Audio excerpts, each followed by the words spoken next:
number 2. It's been quite the journey, you know, being able to see a lot of these teams.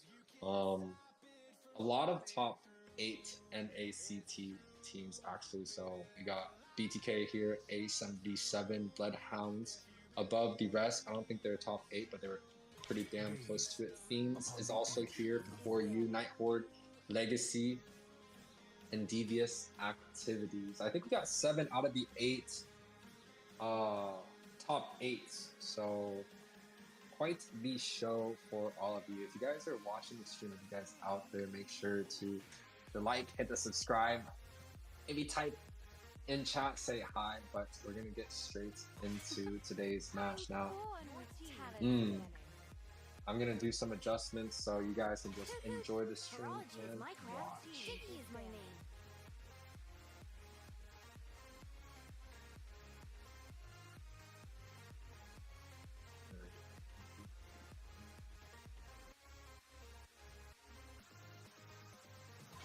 I will choose my own path. Your team is picking. Yeah, I mean, but we're not gonna have too much commentary yet. I got to adjust the stream.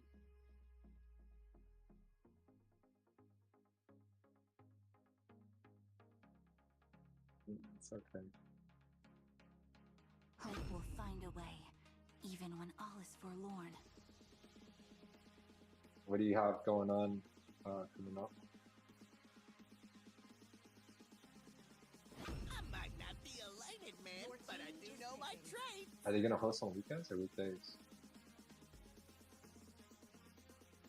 Yep.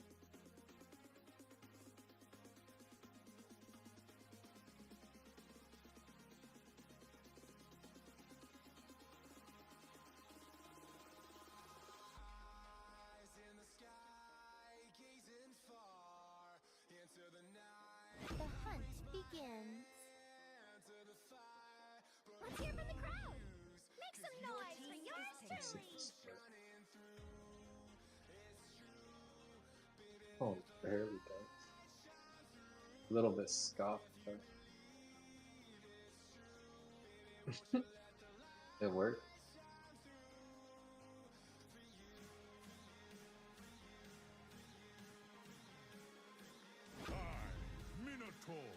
Will finish off what was left undone. I didn't cure the pain. Your team is banning.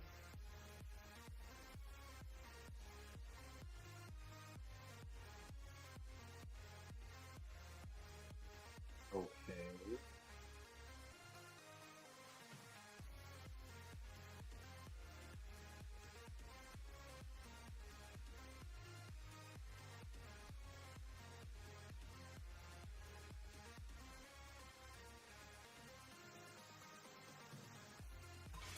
It's my way or the highway. Your team is banning.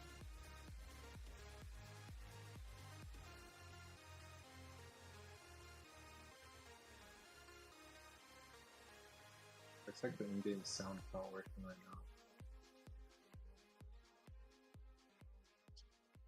On my end.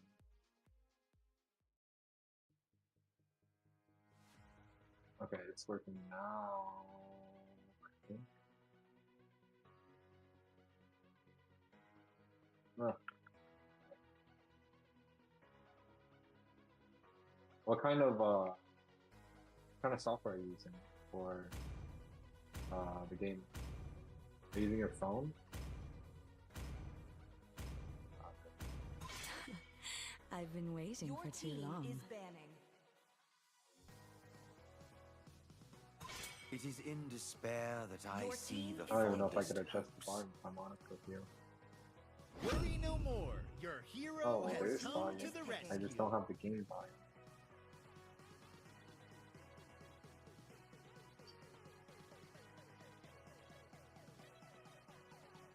You don't got delay. You don't have to put 45, 15 seconds, it's fine.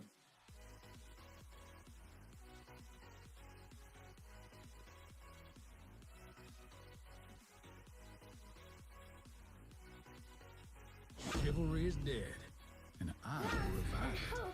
Are the two Alright, greatest so inventions. seems like my side of things are set up. It doesn't look amazing. It's fucking good.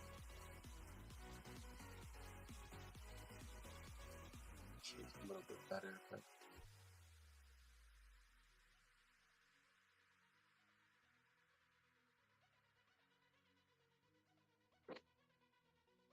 it's okay.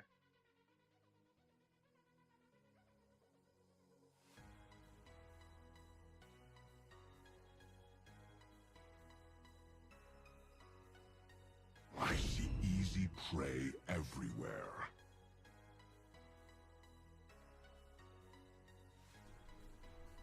Testing microphone. Hopefully I don't blow somebody's ears off.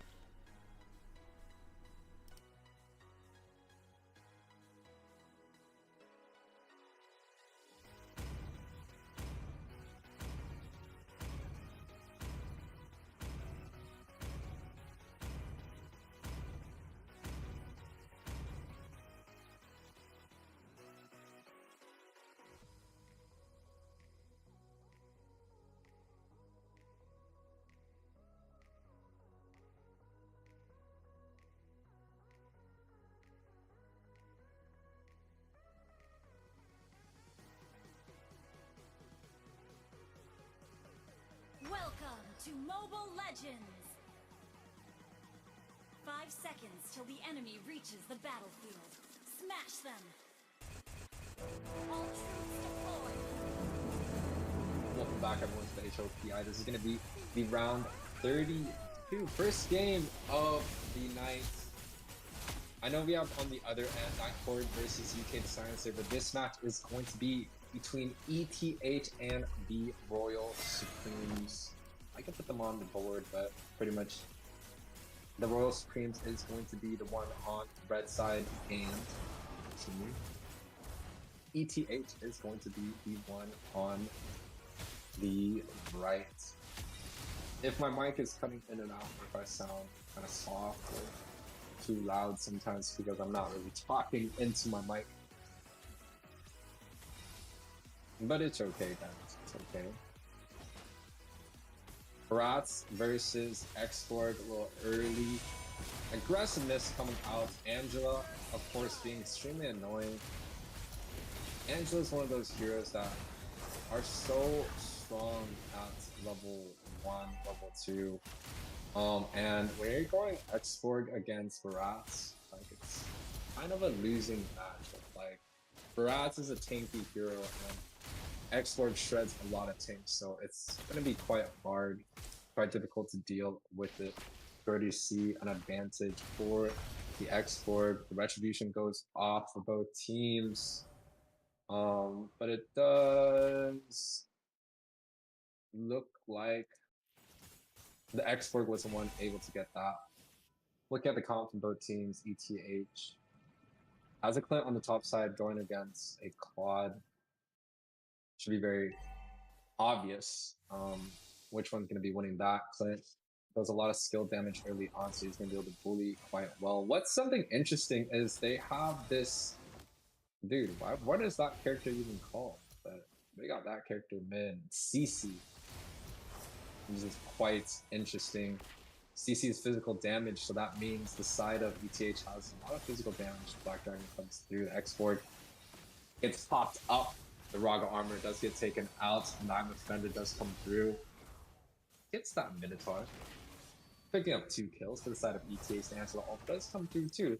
4-0 lead for the side of Blue. 2K advantage so far. And with a comp like this, right? An Angela, Rome, Clint top side, CC mid. It seems like they have a lot of early game available. And then, you know, the Ruby and X4 can also scale well into the late game. But the side of ETH did get the Lord, but seems like TRS trying to go for a little bit of aggressive. CC definitely going to be doing a lot of damage right now. Almost able to one hit.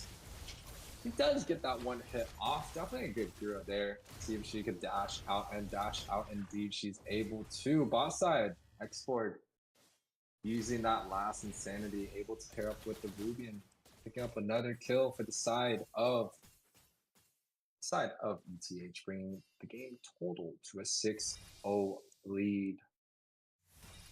Take a look at some of the items coming up on the screen. Clint, 2.7k, already the highest gold in the game, 600 above Claude. And also has that endless battle. It's going to bring up his damage part. Well, looking to rotate onto the side. You can see CC doing so much damage along with the Angela ultimate coming through. DCX also they're available for the support. Does not get a team fight going here. But the side of ETH, just complete dominance against TRS so far. Minotaur 0-3 takes a little bit long to get going. X4 Garaga armor does get popped out. The CC coming through with that Ruby, the I'm offended 2-man coming through with that flicker, displacing 2 of the members' skills. On the other hand, does get a double knockup onto that Angela, picking up first kill for the side of Red. 2k, 3k lead still for the side of TRS, or for the side of ETH, but a lot of gold coming back in the favor of TRS here. ETH, they need to make sure that they have the ability to, you know, play it clean, because a 7-1 lead is quite a bit, but a shutdown here and there, especially onto that X-Borg, it's gonna be a lot of gold coming back into the favor of TRS. I'm offended bot side gets the slow onto that Yuzong. It should be a kill even without the last insanity there. Hard guard does come through, but unfortunately it seems like Hype QT is going to be the one that gets taken out. You don't even see the last insanity coming through. Death is just a little bit too strong on this export. But on the other hand, Viva la Vida on this Brat, getting that, you know, blue buff onto top side the second time, and he's able to pick up the highest gold member on the side of ETH. That's going to be a very, very big kill for the side of TRS. Looking to try and get away, but the slowness CC coming out from ETH is a little bit too much. The double knockup along with the flicker, triple knockup hits onto CC. The CC mid 1-1 and 5 gets shut down there. DCX unoffended onto mid side, does hook onto that Vexana. The ultimate does come through, and the CC and the pop-ups. DCX just cannot be moving in this team fight. Chip coming through with the ultimate. Also, Last Insanity looking like he's trying to pop through. He's gonna be able to get that. A monster kill onto the export. Double kill. Looking for that triple here, and shut down. A lot of gold jumping back and forth between both of these players. But X4 actually able to get a triple kill there. 8-1-3 is going to be his overall score. Highest gold still belongs to Clint as he takes down another member onto the top side. It's a little bit hard when you're drafting this Claude and you go against a Clint, and especially since the blue side already has such a dominance in the early game. They do so much damage. Even just a small rotation onto the top side, Claude is just going to get completely denied and pressured right away. And you can look at the top side tower, a small push. First time that those minions hit that second tower, it's already chunked that tower into half. So we can talk about some things that TRS has to kind of make sure in order for them to execute, in order for them to get back into this game. One, try and get the Araga armor off that export as early as possible. Right? It still does not have immortality, but inside Chip looking to go in. I don't think this is going to be the right engagement. The Black Dragon does come through along with the Minoan's Fury. Gets that double knockup. Daytona's welcoming come through with that Raz, able to hit set up. 2 of the members grabs that Clint right there, but he's chunked dangerously low.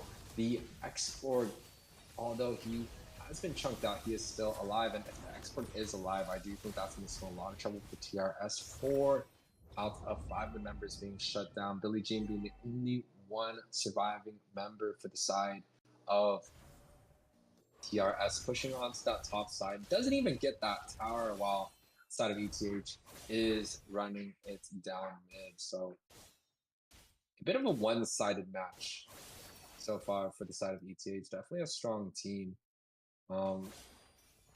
Quite dominating when you're considering that they have 4 physical damage dealers, a Ruby that's building full tank, so 3 damage dealers, 3 physical damage dealers, a Ruby XP that is building tank, along with an Angela that is building magic. So they don't really have that much magic damage, but the true damage of the X-Borg is going to make it up, along with the endless battle true damage that the Clint also has. So interesting strategy coming out from ETH. The ultimate does come through, gets that double knockup and the CC coming through, but ooh, is it going to be a buy one get one free? The Iron Defender does come through, and that's going to be a pickoff on that Ruby. They don't decide to chase the Angela, which I think is going to be a great idea. You can see the Clint already on the bot side, and CC trying to get that tower at mid. CC skills is able to get the tower, so actually CC is going to be quite a great push. Clint rotating onto the mid side of TRS has to disengage this Clint, farming up so strong. 7.5k gold is pretty much the highest gold of, you know, both teams, followed shortly by the X-Borg. Now having that immortality would be quite hard to deal with. You're going to see the siege coming out from George B. It's going to be quite tough to deal with, especially when the Minotaur does not have the Minotaur's Fury. But one thing we do have to make sure is that Flicker is going to be available for that Minotaur. And having that Flicker gives TRS kind of the ability to, boom, yeah, pops the Flicker of the Clint. It's kind of a nightmare when you have a Minotaur with the Flicker, because he's able to set in such a far range and get like a double, triple knockup. See a little bit of small poke coming out from the side of TRS. Nothing too big, but Def on this Expert already gets hard guard early on. You can see the Clint able to grab up that top side tower pretty much with no contestation at all. They're kind of just playing this bully ball where, you know, the side of ETH just groups up and sieges pretty much wherever the Clint is, and being, you know, 4-2-2 along with pretty much a godlike X-Borg, it's going to be quite hard to deal with. You can see the shred coming out. He's got the War Axe. He's got the Ice Queen wand. It's going to be quite tough to even look to engage onto this X-Borg. You see this quad just jumping away and hits the Purify and gave him a 1-2 punch. Pops out of it. Looking to engage onto the CC, but the last Insanity coming through. A little bit too much to deal with, zoning out 3 to 4 of the members for the side of TRS. That Export single-handedly zoned every one of those members, and the Iron Fetid coming through. The Brats is going to be the one that falls. Too much CC, not enough escape skills. He did have the Retribution for a little bit of movement speed, but unfortunately he's going to be the one that falls through the side of TRS. It's a very tough situation because I feel like their draft, especially losing early, is going to be quite tough, right? You have a Claude that takes time to scale. Same thing with the Minotaur, and you could, you know, justify the Vexana having a good early game and a good late game. Yuzong, you know, does well in objective and team fights, but unfortunately loses out on a 1 versus 1. And you know, if the Yuzong is 1-5-3 going against a full tank Ruby, the Ruby's definitely going to have a lot more ability to change some of these team fights. So felt like TRS didn't execute their comp enough. Daytona's welcoming does come through death. He's getting knocked around, but his HP bar is not going down at all. CC does get knocked up. And the Minotaur's Fury able to grab up CC, but unfortunately it feels like there's just not enough damage coming out from the side of TRS, but the Claude is free hitting onto the backside. Unfortunately, he does fall. That's 4 of the members, and now Hype QT ends up being the last member that falls deaf. 3-man squad should be able to take care of business and get this victory. Hopefully. Last minions. Respawn timer does come through. A little bit of a recon. The last Insanity dance for the end of the show. Congratulations to Mr. ETH4 winning on to the first game. Moonpie, make sure to screenshot and hit the results and write the results in the Google Sheets. and we will move on to the next game. It's gonna be Monarch Express versus Silent Kill. Congratulations to ETH. What a first game, guys. We're gonna be right back. Bye.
team is banning.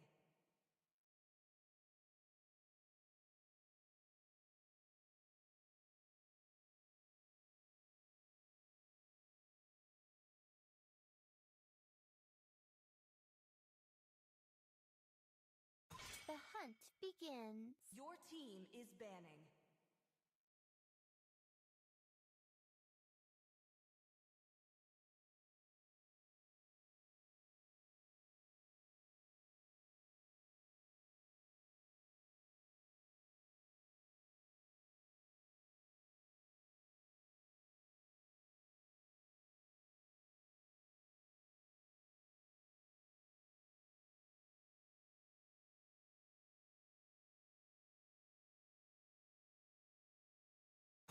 I will choose my own Your path. team is banning.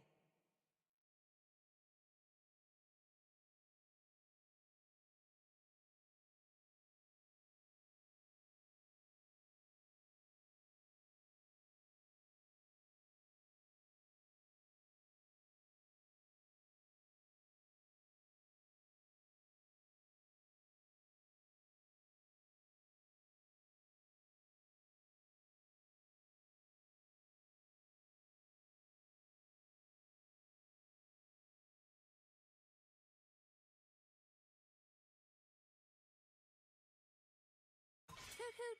Horology is my Your craft. team Diggy is my banning. name.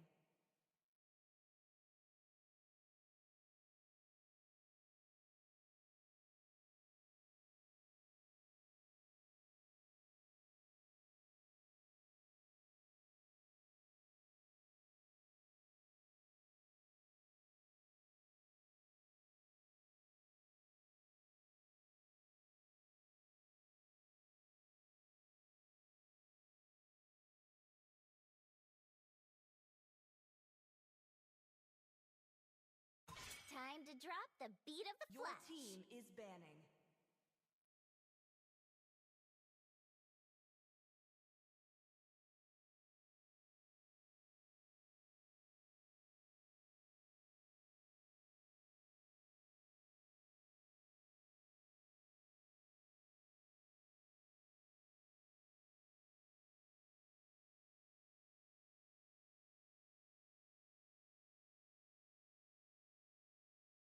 Kindness is the surest Your path team is to banning. ruination. Always on the way. Your team is picking.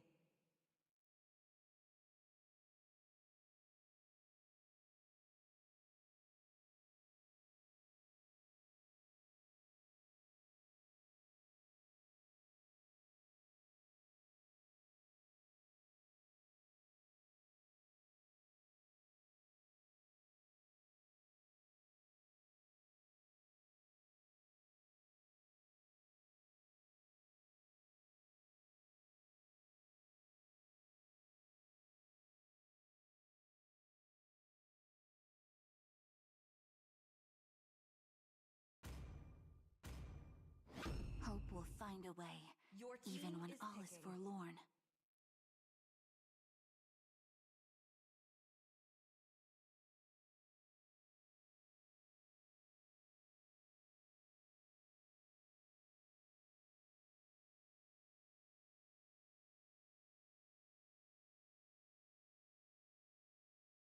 Here, you guys were not here for it, but Moonpie did have it on her screen. So, if you guys are interested in watching ETH versus the Royal Supreme match, please go to Moonpie's YouTube channel and find that I've been waiting for too match. long. Is picking. Back to the game, Monarch versus Silent Kill. Very, very interesting opening coming out from Monarch Express. I do not agree with a Vexana or Nana first pick. I feel like those heroes are very, very bad. A lot of people, they're like, oh my god, Vexana meta. But they have to understand this hero is a sitting duck. Assassins can easily get onto her. There's so many counters that you can, pull out to go against the Vexana, right? CC immune like Diggy, which is banned out. Joy, which also is banned out. I feel like a lot of the dive heroes, or maybe immuning Vexana's ultimate or CC, like even a Chow is going to be proven quite difficult for Vexana to handle, especially on a first pick. And you can see Silent Kill coming out with Carry and Export. Both are HP shredders, true damage, late game heroes. I'm hoping Silent Kill tries to pair this comp up with an early game, early game for the rest of their picks, right? If not on the early game roam, at least give me an early game mage, something like a Faramis or a Farsa. And then also an early game XP. If they're not going export, maybe go Lapu Lapu, someone that can make a lot of impact early on, or go for an early game jungler, right? Carry and export both need a lot of late game to scale up. Same thing with the Minotaur, needs the level 4 and some HP items, especially grabbing up the flask. It's going to be useful, but if SK is unable to get to that late game position, I don't think they have a chance of winning this game. Monarch, on the other hand, have a quite balanced team. So far, they have 2 magic damage and 1 physical damage. We saw the CC do a lot of damage in the last match. They put CC on mid, which is quite interesting, but level 1, they were able to get the Brats and Snowball into kind of like a mid-late game, and Export ended up going pretty much insanity. Unintended. But CC, good hero. They also grabbed up the Guinevere, so this Guinevere is very, very interesting. A lot of people like playing her roam. There's ability to play her in the XP, and there's also the ability to play her in the jungle. So a very, very high priority flex pick. I don't think it is uncounterable. I don't think a lot of these heroes in these metas, like I do want to disagree quite a bit. I feel like a lot of these picks are quite niche. They're strong, but they're not uncounterable. I feel like, especially in this meta, there's a lot of good heroes that have a lot of good abilities to counteract and or interact with other heroes. For example, this Novaria, traditionally, we like to say Novaria is a late game hero, but the reality is Novaria can impact the game early on by always fast clearing with her 1 and 2, just able to get 100% clear early on to rotate onto the far lanes on the sides. Unfortunately, Novaria does not have a great early game impact if she's unable to hit her spells. And at the level that we're playing, where we're playing competition 5-mans, it's going to be quite easy for people to dodge the Novaria. So I still want to say Novaria is a late game hero, but she does clear the lanes early on. Just no impact in team fights early, right? On the other hand, you have an extremely dive heavy comp coming out from Monarch Express. A Kaja jungle? I don't think so. Kaja's going roam. It's going to be a Guinevere jungle, CCXP, and a Leslie onto the gold side. And Leslie actually is quite good. You should. 我真的很想吃东西，但是我不觉得我有时间吃。你给我一点点好不好？不要给我弄很多。可以啊。Okay, drafts are locked in, and if you guys have any anything you guys want to say about the new overlays, layouts, graphics, please hit me up.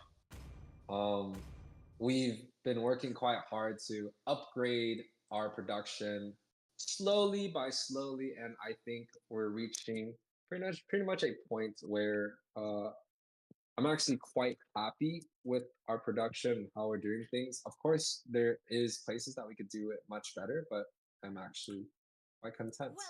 Guys, welcome to the match, and of course, I did not finish the loading screen. We'll get into the loading screen. Hopefully the in-game musics are all good. It seems like there's a pause on the table. Miss Moonpie, information on a pause.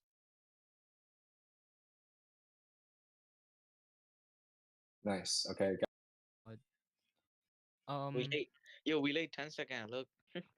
I think our EXP is their electricity. I don't know.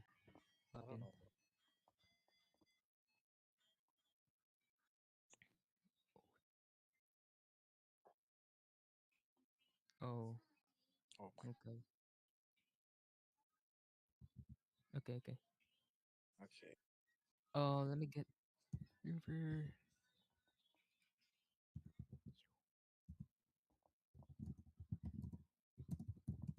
Hello? Yes? We Why have two come up? minutes. We only have 2 minutes. I know. I know Um, we only have 2 minutes. I know that. maybe it started, so we won't get disqualified. Maybe What do you mean? because if he's not, we can do a 4v5. That's okay. You can come back. I'm gonna let the bot play for now. Okay. Yep. Okay. Thanks. What 2 minutes lang poster to? May pangas na, wait lang. Oh, the new agent now?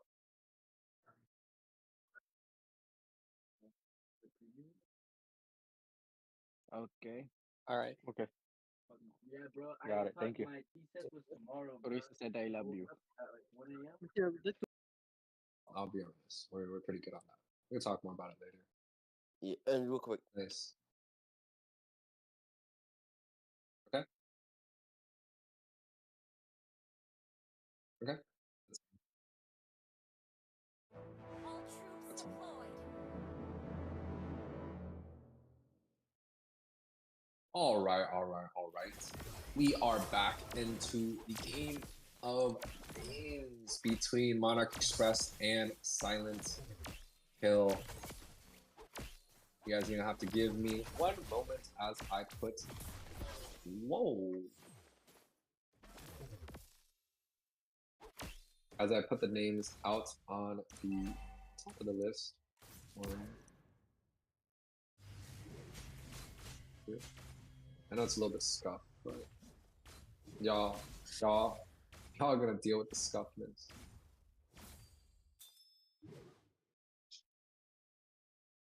Monarch Express, which is going to be the one on the left side. And the Silent Kill is going to be the one on the right.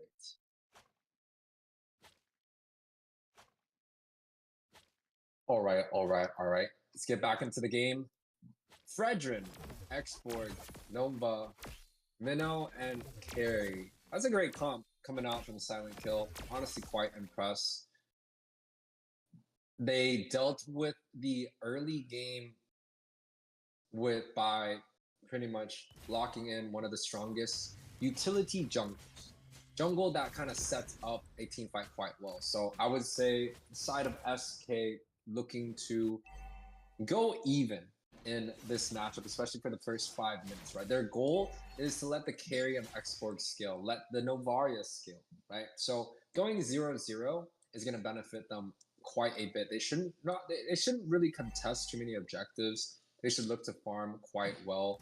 Try to get the carry up ahead. Of course, you know, they could try and 50-50 the objectives, but I think it's more important that they make sure this carry does well. Now, on the other hand, for the side of Monarch Express, Leslie, a late game hero, Kaja, pick-oriented, CC seems like it's a dive-heavy hero. Guinevere, also a dive-heavy hero. It looks like they're trying to pick, right? Vincent has the ability to kind of like 1-2 combo and get the stun and some damage. You also have the Guinevere to get that knock-up, but Freeman coming through.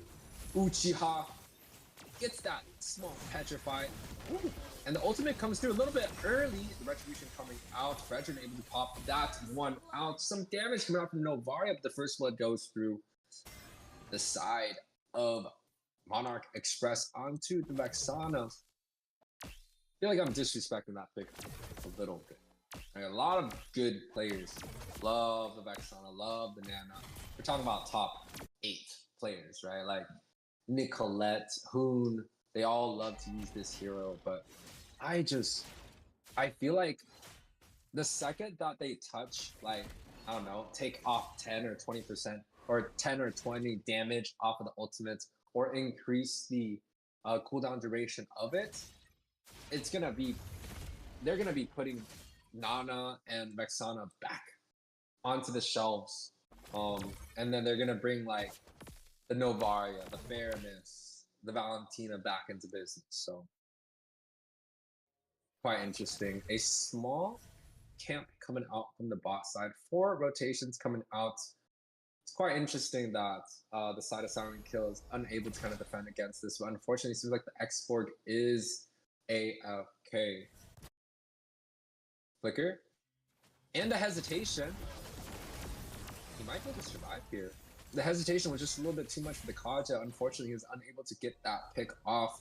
Sometimes on a Kaja, if you auto attack before you use your ultimate, you can get that slow, and the auto attack range is going to be further than your ultimate range, Divine Judgment, and you're able to get that slow. So sometimes, you know, people are spam clicking the ultimate button. You can spam click the ultimate button, but if you're too far out of the range, you get an auto attack off to get that slow guarantee, right?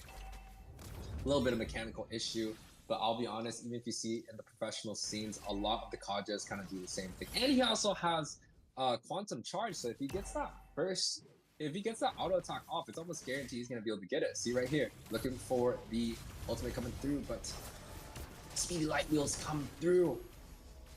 It's not going to be enough. Novaria snipe almost coming through, but seems like SK has kind of back off here. Guinevere gets that knockup, should be able to take out the Fredrin. Vincent able to pick up another kill, 2-0 for the side of Monarch Express. All the kills are onto Vincent, and the turtle goes to the Guinevere. Let's take a look at some of the gold 3K on the Vexana. That's something that I've seen quite often, but the build is quite interesting for me. You got penetration boost into Book on Vexana, so he's definitely looking to kind of spam spells early on, and another pick coming out from the bot side. The Flicker coming through, unable to secure that kill, but the Guinevere is able to pick up one onto the bot side. They should be able to get the seed, and it's going to be quite hard. Kind of talked about it. The side of SK, they have a lot of late game ability. They have a lot of sets, right? Their goal is to go 0-0 in this matchup. Let the Novaria kind of clear onto this mid side so they can't really push. They want to let the carry farm quite well, and maybe the X-Borg you know, gets that late game. But unfortunately, it seems like the side of SK, you know, that X-Borg is just a little bit too unfortunate. They can't get him to get his internet working. So a little bit of a sad situation. Unfortunately, there's not much we can do on our end. We could give him another pause, but who knows when he's going to be back, right? So it's only fair that we could do so much. But this does not mean that Silent Kill is out of the match so far. Novaria has a lot of clear ability, has the range, and the later on the game goes, the better it is for, you know, heroes like X-Borg and Carry. And I would even say that the Fredrin does quite well late game too, right? The Fredrin should be able to cancel out some of the CC coming out from Gwen. He's going to be able to 50-50 majority of the neutral objectives. Of course, being down a member is not a great way to do so, but, you know, it's still going to be quite good. It's a little bit hard though. Kaja, Divine Judgment, single out a target, paired with the Flicker, guaranteed kill on a specific unit. The double knockout coming out from Spicy Boy, and a double knockout coming back with the second skill. What a defense coming out from that Leslie. And on top side, Fredrin does not get the ultimate off. 0-3 is going to be a scoreboard for them, as the CC able to pick up another kill. 4-2 is going to be the overall scoreboard. 8 minutes in the match. 4K lead for the side of Monarch Express. A little bit of a prediction coming through. But I honestly have to admit that both team has pretty decent comps. CC, very good. X-Borg, those are like ban-worthy heroes. Kaja, Guinevere, ban-worthy heroes. Leslie, on the other hand, I'm not sure if it's quite popular nowadays. But Leslie's still a good hero in terms of her kit. right? She's got the biggest range in the game. She also provides a lot of true damage. So in a comp like Monarch Express, though, I would have to say Leslie may not be the best pick, right? They have a lot of magic damage, and magic damage is typically not great paired with a Leslie, because Leslie is true damage. So items that have a lot of HP, like Radiant, Athena's, Guardian helmets, those are really good items to go against Leslie, and those are really good items to defend against a lot of magic damage. So I actually would argue that if you're trying to pick a Leslie into your 5-man comp, I would even suggest going for a lot of physical damage, right? Maybe a Lapu Lapu XP, which they have a CC which does a lot of physical damage. Maybe a physical damage jungler, right? Like you know, Ling, Fanny, Nolan. You even go Fredrin, which does physical damage. So I think that they're missing a little bit. But the pick coming out, CC does use her vengeance. Is she gonna be able to get out? No, she's not. Kaja looking to see if he could grab one. He does pop that flicker, but no damage for the side of Monarch Express. It feels like their team fight is kind of lackluster here. They got picked off, and a second kill going for the side of Silent Kill. Third, 3-4-0 trade and the double knockup coming out from View, but unfortunately it doesn't feel like they have enough damage. Leslie, double kill here. Quite a great closing. The snipe coming out from Novaria. Leslie? Dead. Ooh! The mechanics coming out from Spicy Boy, the flicker, and a little bit of a shotgun move right there. Spicy Boy able to get away. Now, is it snipe? No way. Wait. Oi! Oi! Spicy Boy gets away with one health. Kawa on fleek. Got some eyes there, man. A little bit of a sniper shot right there. 6-7 is going to be the score, boys. Still the lead for the side of Monarch Express. Doing quite well there.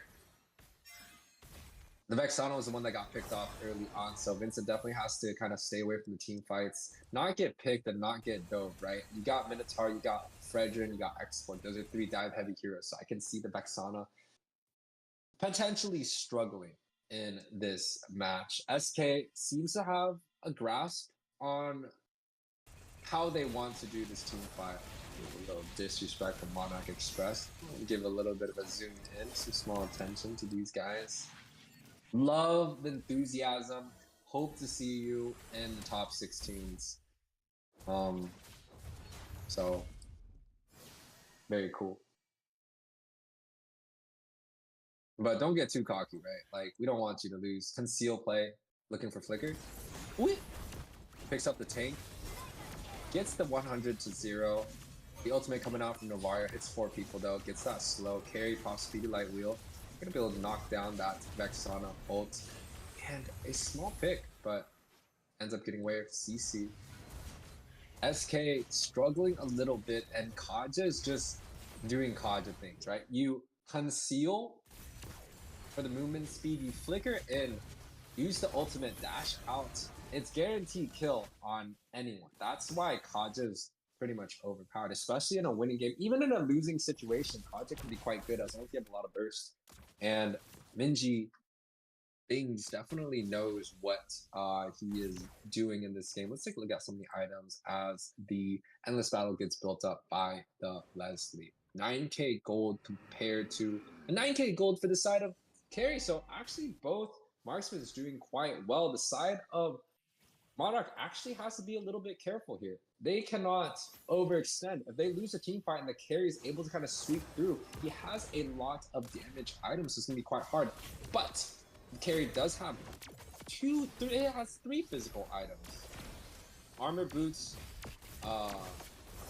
steel leg plates into Thunderbelts. I disagree with that build, especially with so much magic damage coming out. The only one that's really bodying the carry is going to be CC with the physical, but the rest of the members, I feel like, you know, you could build an Athena's to defend against the Vexana. You could also build a Radiant, but I think the Athena's might be the option. Oracle gets picked up by CC. A lot of cooldown along with the brute force. Quite nice. Conceal play. He has the flicker. Gets the combination, but does get anti-set. The 3-man knockup coming out from the Minotaur. I think he may be able to pick up any kills here. 2 kills so far for the side of Monarch Express. Minji's going to be the only one that dies. It was a good attempt, right? He got the conceal flicker play, but unfortunately the Minotaur was able to kind of counter set that. But the win still goes for the side of Monarch Express as they look to close out this game. I'm not sure if they know that the X-Borg is AFK. Some of the recalls coming through, a little disrespectful on a 4 versus 5 game. But Monarch Express able to take the victory in this series. Congratulations.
Your team is banning.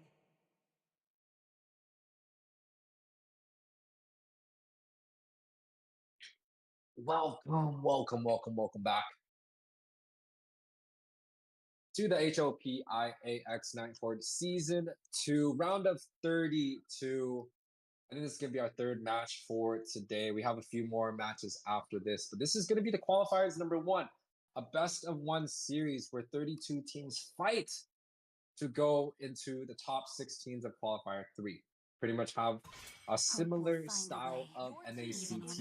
I always looked up to a lot of their tournament hosts, so it's been quite lovely to be able to run this tournament. And again, shout outs to all the PICs and players out there for communicating quite well, right? Once again, this is the first time that we allowed teams to book their own matches, and I think the results is quite amazing. We've done a lot of tests, you know, throughout hosting a lot of tournaments from AES, Night Horde, HOPI, MLSA, and ACT. We ran through a lot of these tournaments, and this is one of the first times that I've ever done this before. Now, just giving a shout out, this is a method that the global MLBB Discord community server, shout outs to NYX and Spade for teaching me how to do something like this. And shout outs to Ghost. I do believe he's the one. He made a bot for the server that people kind of were allowed to register and find the time that they're looking for. So shout outs to you guys for introducing me this method. You guys have pretty much made this tournament quite nicely. I'm gonna try and give you guys the seconds on the clock. I think that is something that we're missing. But yes, welcome guys. 2 teams that are going to be playing in this series is going to be NOVACORE and Baby Girl. Horology is my craft. Diggy is my name.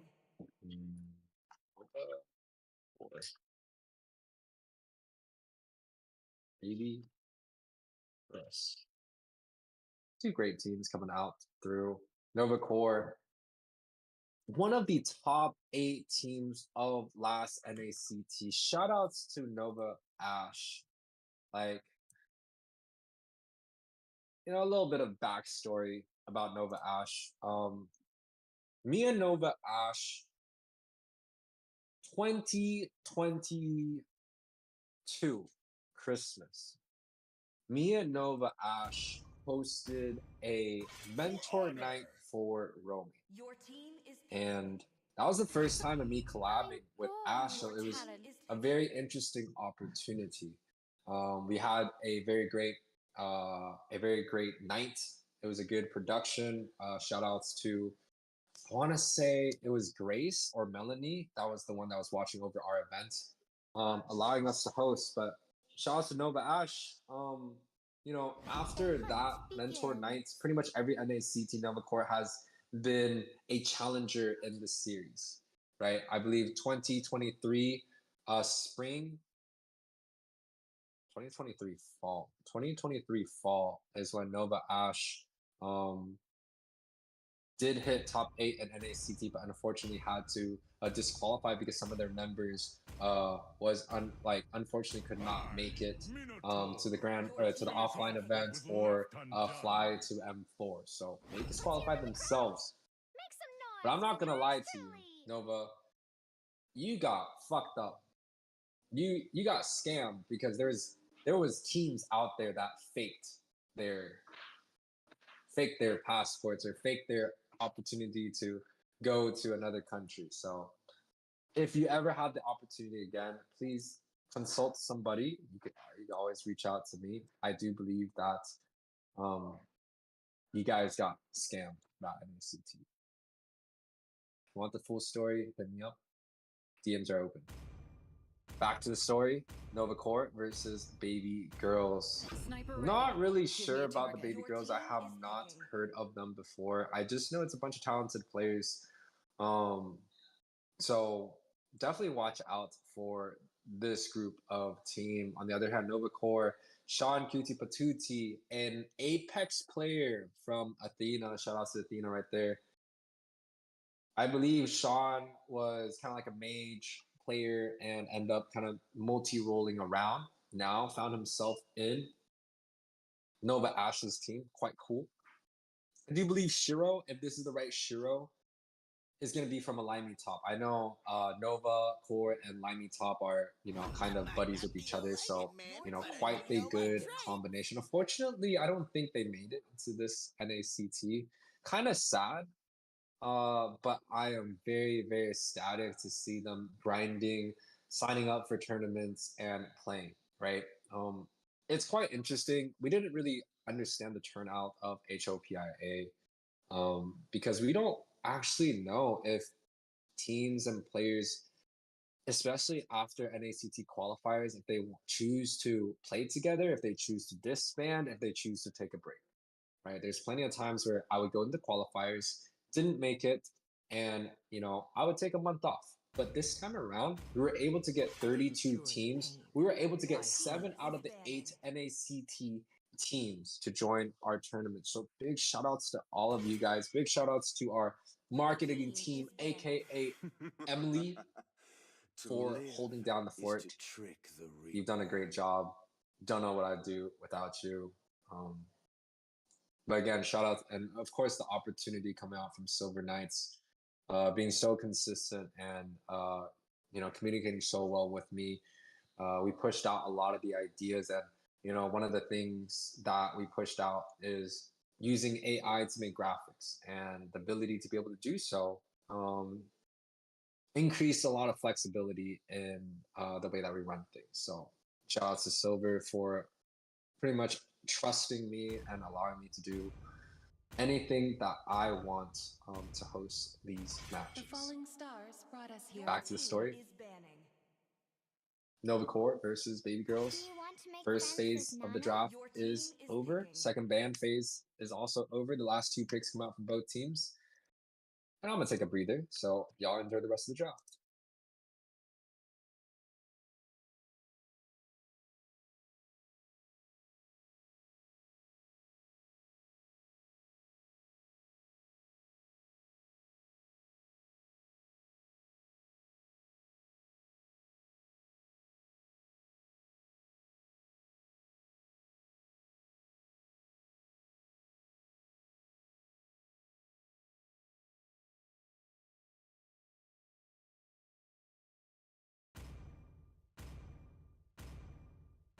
It's time to go to the R&D show. Your team Some is fun.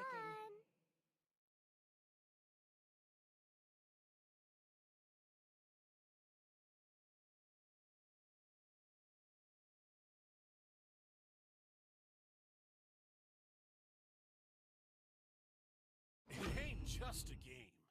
You gotta fight for yourself.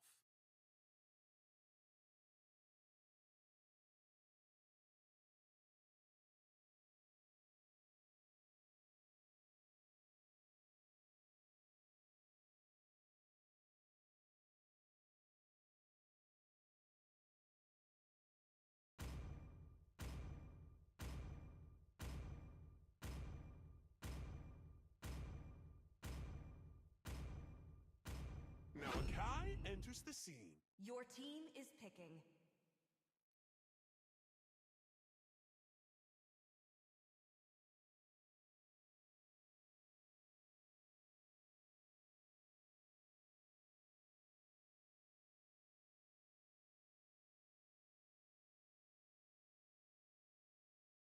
Chivalry is dead, and I will revive it.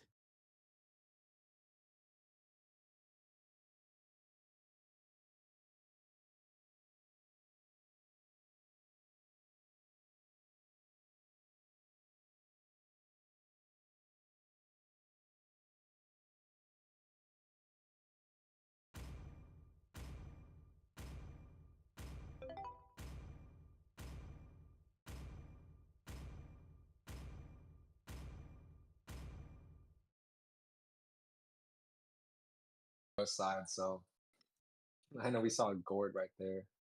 And we get to see the aspirant Leslie, so quite a treat for us already this time around. And I think the Gord Legend skin actually has been revamped too, so definitely a treat coming out from both teams. And this time around, able to get the last bit of adjustments on my stream, so quite nice for the loading stream. Guys, welcome to, I think it's our match 3 for the day, NOVACORE versus Baby Girls. NOVACORE is going to be the team on the blue side. Baby Girls is going to be the team on the right. And, you know, without doing too much homework, you guys can see the patterns. The meta is quite obvious. Whether or not the caster agrees or disagree, the meta is quite obvious. Gwen, Minotaur especially seems like it's like a tier 1 roam. Everyone wants to play the Minotaur. Especially when you go like Kaja or Franco against the Minotaur, it's usually quite hard because Minotaur has a lot of immunes there. CC seems like CC and Ruby both are very strong XP laners. The X-Borg is also extremely strong. Bratz seemed to be one of the best junglers in the game. Point given, he did receive a buff, so of course, right? A little bit of a damage come out from Nova Ash, small gank. Not sure if both teams are going to look to actually engage, you know. Get speed. Slow on the second skill. But both teams should be looking to disengage. Quite tanky coming out from both teams. Nova Ash also doing some harassed here and there. The side of NOVACORE, they're definitely looking to set up a long range pick with the stun coming out from Gord and the stun coming out from Gwen, right? A wombo combo, especially with Guinevere's knockup, should provide a lot of CC for Sean to kind of get the wombo combo, but the pick off coming out from Yuno, able to use the new Bratz ultimate, the dash, hit onto that Guinevere, resulting in a 1-0 lead for the side of Baby Girls, looking to grab up the next objective too. And then when we look at the gold lane, right, we got to see a carry, a Claude. We got to see the Leslie. This is going to be the second time the Leslie comes into the action. We've also seen the Clint too. But this time around, it seems like the Clint is actually losing the early game. The Leslie, even with, you know, a late game type of hero, it's very hard for Clint to kind of do anything. I honestly feel like this is a skill issue, right? I definitely feel like Clint should be able to bully his way through majority of the matchup, especially when you have to deal against something like a Leslie, right? And it's honestly been a majority 1 versus 1 lane onto the bot side. You know, early on we saw the Guinevere kind of gank the top side. We saw the Gord peek onto the bot side a little bit, but most of the time I feel like it was just a solo game. But on the other hand, the ultimate Violent Requiem coming out from the Guinevere, able to pick up that kill. That's the wombo combo that we were kind of talking about. They could pick pretty much anyone that they want. Get the knockup, get the counter knock, get the follow knockup from the Guinevere, and the Gord should be able to kind of 100-0 anyone in its path. Now, let's take a look at the comp coming out from both sides. NOVACORE actually has quite a balanced comp, right? The true damage coming out from Leslie, 2 magic coming out from the mid lane, a physical EXP CC onto that top side, and an Akai, which is kind of like a utility jungle, but does do both physical and magic. Physical being pretty much all his skills and his auto attack, and magic being the curse helmet that he has. On the other hand, Baby Girls also has a quite balanced comp, right? They got Lilia, which is the only magic damage that they have, so Baby Girls kind of has to make sure that their magic damage dealer, you know, gets fed quite well. But Baby Legend, oh, does get shut down right there. Violent Requiem also gets onto, you know, that's gonna be 2 kills being picked up the side of Nova. A really big mistake coming out from Baby Girls, looking to invade down gold, down kill, over aggression, miscalculation for the side of Baby Girls. But they did have a little bit of the lead, right? They got the very first neutral objective. They're getting rotations down left and right. They even had the Ruby come out onto the buff first, so they definitely were looking to go aggressive. Now, on the other hand, Minnow gets picked off here. The damage coming out from NOVACORE is actually quite good in the early game, especially on Nova Ash. Just getting a lot of stuns in CC, and they're definitely going to get another knock up here. Leslie's going to be able to pick up that one. The heavy spin coming out from Shiro picks up another kill double for that. Leslie running underneath the turret, only getting hit once. Hello, Moontoon? OP? 7-1 is going to be the overall scoreboard. 3k gold lead for the side of blue. Take a look at some of the items. You see the Gourd already getting that glowing wand. Akai does not go for the full curse helmet, instead goes for the curse helmet. I do believe that is a very greedy build, but judging on the gold lead that they have, I think it's quite deserved. And you know what's crazy? Akai being the highest gold in the team so far as a jungler. Losing the turtle and being high on gold, that's low-key kind of huge. And it's not like, oh, wait, he does have a lot of kills. 3, 0, and 4. Definitely an MVP candidate so far in this match. Leslie falling short behind 4.5k gold, has the Berserkers as the Magic Shoes, looking to build into an endless battle. Of course, quite standard. Endless into Blade of Despair is going to be his build.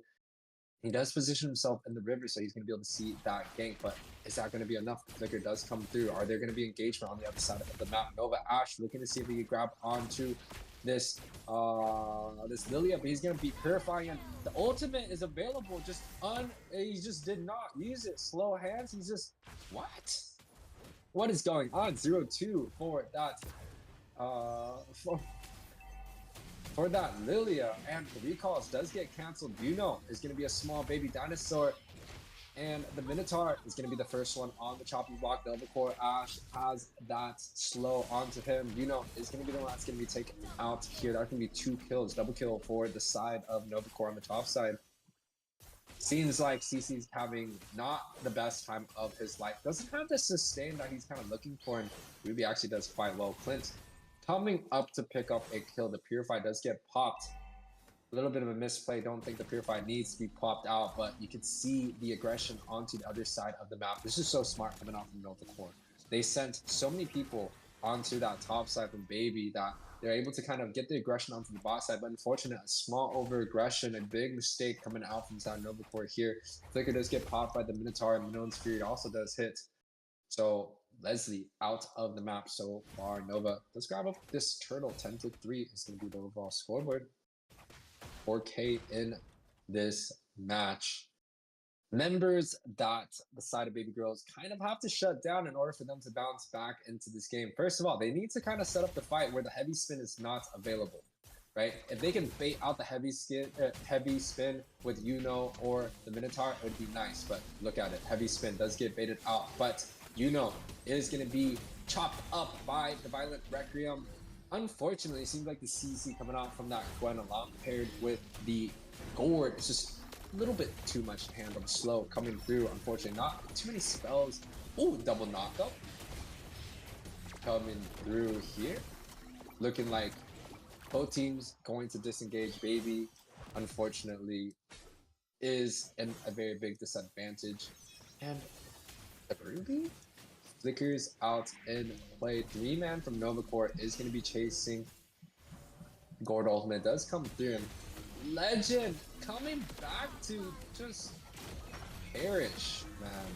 That is a big mistake. Purify getting popped out by the Minoan's Fury. 3-man knockup, but Minotaur is going to be the one that falls. 2-0 for the side of NOVACORE. The heavy spin coming out from Yuno, getting that extra cherry on top. 3 kills for the side of NOVACORE. 14-3 is going to be the overall scoreboard. You're looking at about a 6k lead for the X Top 8 NACT team, the contender in this tournament, I would have to say. So definitely NOVACORE seems like a team that they have to watch out for, because Baby Girls is also a very strong team. I do believe they played multiple tournaments, so gotta make sure. Andrew Lee says new tourney. Yes, we have. This is kind of like a half NACT NACT style tournament. And we actually got a lot of big teams. If you guys are looking to sign up for the tournament, we do have signups available starting this Thursday. So make sure, if you guys are looking to sign up this Thursday. We have qualifiers number 2 coming up. All you have to do is win 2 matches in order to be placed into the qualifiers 3. It's exactly like NACT, where there's going to be 1 and 2 qualifiers. And before we go on to that, the heavy spin coming out onto the Minotaur. Seems like the true damage of the Leslie is online. He's hurting. He is hurting quite well. Takes a third of the HP out of Legend there. It's going to be a very, very hard game for Baby to kind of bounce back here. Guinevere gets a pick onto the Ruby. Nova Ash setting up quite well. 0-1-13, a very impressive score. Paired very well with Sean Cutie Patootie. Shiro also doing quite well this game too. 7-0 and 8.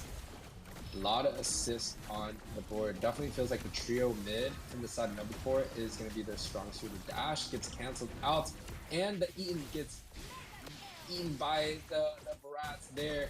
Unfortunately, Baby did lose the Minotaur there. 0-7-2. Now having the greatest game of his life. But Baby still holding on to this map, defending with their lives. 10k match. NOVACORE pretty much has this in the bag. They don't really have to mess around as long as they don't throw the game. It's gonna be a-okay. Mid tower is down typically. When the mid tower is down, any team gets some of the inners, pretty much diminishes the chance of red to win. Heavy spin coming through. Legend shot quite low, and the flicker 3-man set. The Purify gets popped. Double kill coming out from Leslie, trying to get that triple. Gord is going to be the one that picks it up, but Ash, Nova Ash leading with kindness. What are we talking about? He can lead a squad and he can set well. I'm, proud to see the aggressiveness and the improvements coming out from Nova Ash. Like, this man has gone such a long way from when we collabed, and I'm extremely proud and extremely impressed, man. Congratulations.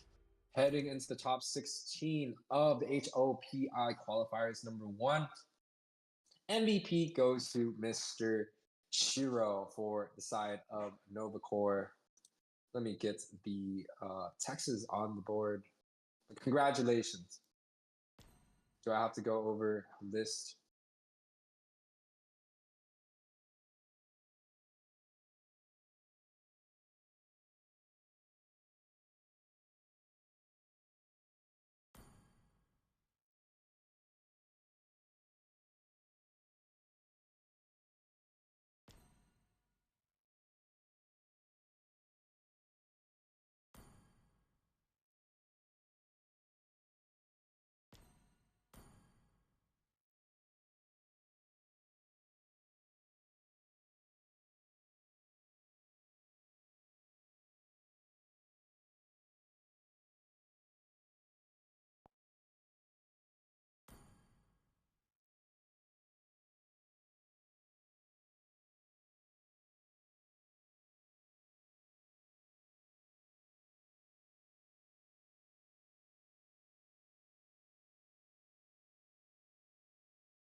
Your team is banning.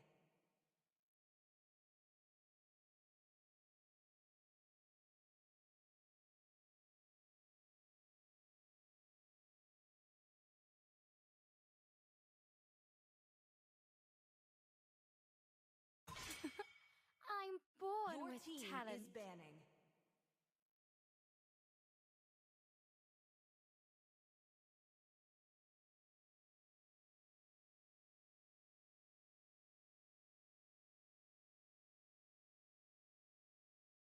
Hoot hoot.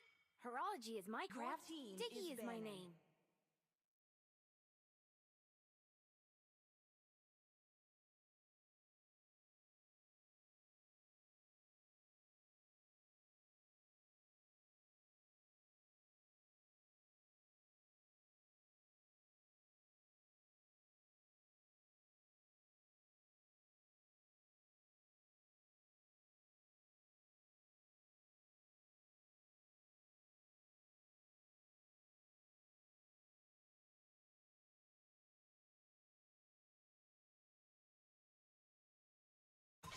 Hope will find a way, Your team even is when all is banning. forlorn.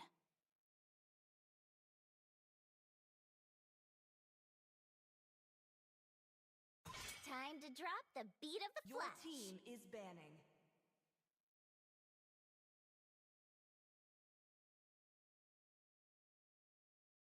Light me up and watch Your the team world is banning. burn!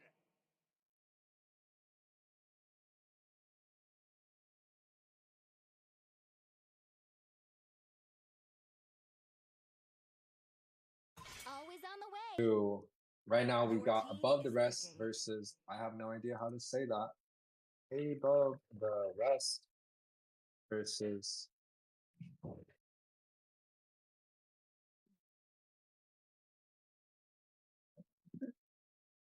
yes, these two teams. Above the rest versus, I'm gonna call them, Your But I team do know is my picking. trade. actually, you know what? We're gonna use Google Translate. Except for I can't even hear it. Dexter, it's our showtime. I can't even hear it because I don't even have headphones on my computer.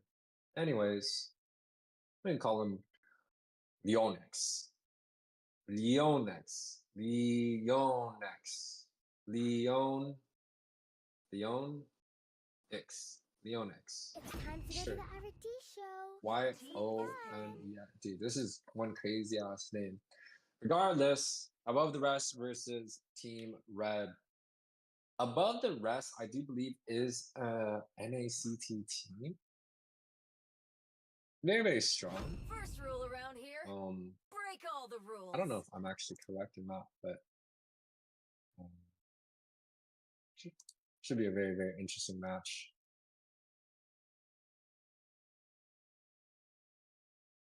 Let me see.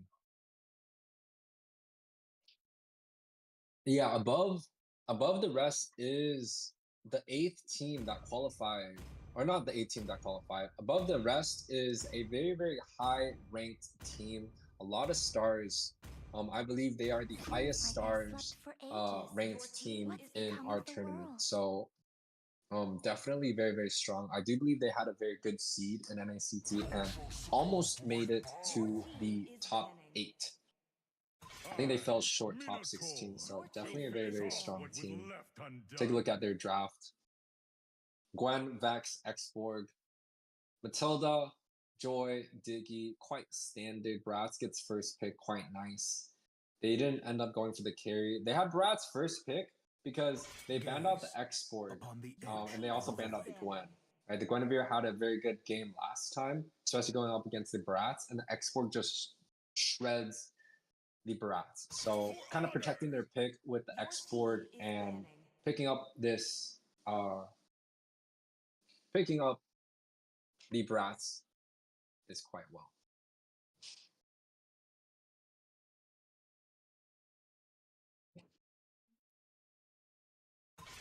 Thorns remain Your should team is petals picking. fall.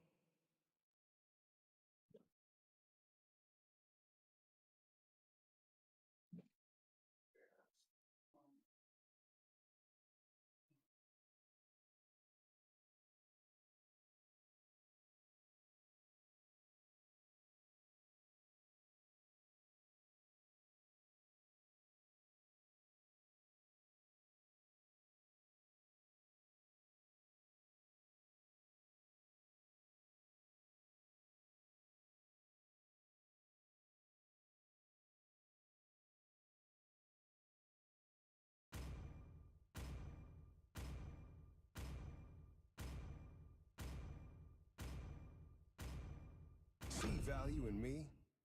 Your team You is should. picking.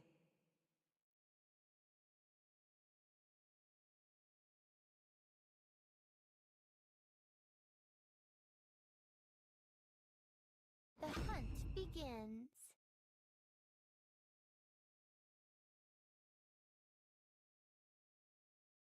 All right. Back to the draft. Quite interesting so far. It's a very early CAG pick, I believe. I'm assuming the CAG is, a player that has a high proficiency with that hero. Hopefully we get to see some TikTok plays. Doesn't seem like the CAG has the flicker, so some playing shot plays will be there. The Kufra, quite interesting. Ooh, this is V6, so I do believe this is going to be a Vanguard. Vanguard underneath a different name. Very, very interesting. Fredrin gets picked up once again. We saw Fredrin being picked up last time, so it seems like the utility jungles are still quite in style. Carry and Claude, two of the late game DHS Golden Staff heroes. So going to be a lot of shredding, a lot of farming. Both roamers are probably going to be setting up quite well into the gold lane. This is interesting though. The side of above the rest opt to go for a support, the Florin. And there's a lot of supports available still, right? The Estes, the Raft, the Florin. Florin's very interesting for me, but we definitely know the Florin Baratz combination is quite hard to go against. So we're definitely going to look to see how that does. The Purify is on the board, so the Kufa is going to be a little bit less effective, especially when they go against something like the CAG, a carry with the Purify, and also the Purify coming out from the Florin. Ruby can also anti-CC, so definitely a pretty good draft coming out from the red side. Going into the match now, the side of above the rest. Interesting comp too. Welcome to Mobile Legends. But yes, guys, let's go into the match. Above the rest is going to be the blue team on to the left side, and LYONYX from the red team on the right side. Unfortunately, I can't pronounce the name. If you guys want to hit me up and be like, yo, UA, this is how you pronounce the name, please let me know, because I'm just going to be butchering it. Luffy, a roamer that I've seen quite a bit coming out from Vanguard. Definitely, we should be seeing strong performance coming out from both teams. These are two really, really solid teams. Both have already checked onto the jungle, so they both know that they're going to be kind of engaging with each other here. It seems like the Fredrin a little bit faster to be able to get onto the cabbage. Should be able to get this retribution, no problem. Did end up getting the cabbage without using his retribution. Now the side of above the rest looking to maybe push for a small invade here. The flame shot is available, so let's see. Kai. Ooh. Flame shot comes out a little bit slow. The blue buff does get taken by the Fredrin, so quite good. Retribution has not been used by the Baratz, and he's definitely going to be taking this one. Ooh. The retribution kind of goes out, but doesn't get that last hit onto it. Small lead. It's quite even coming out from both teams.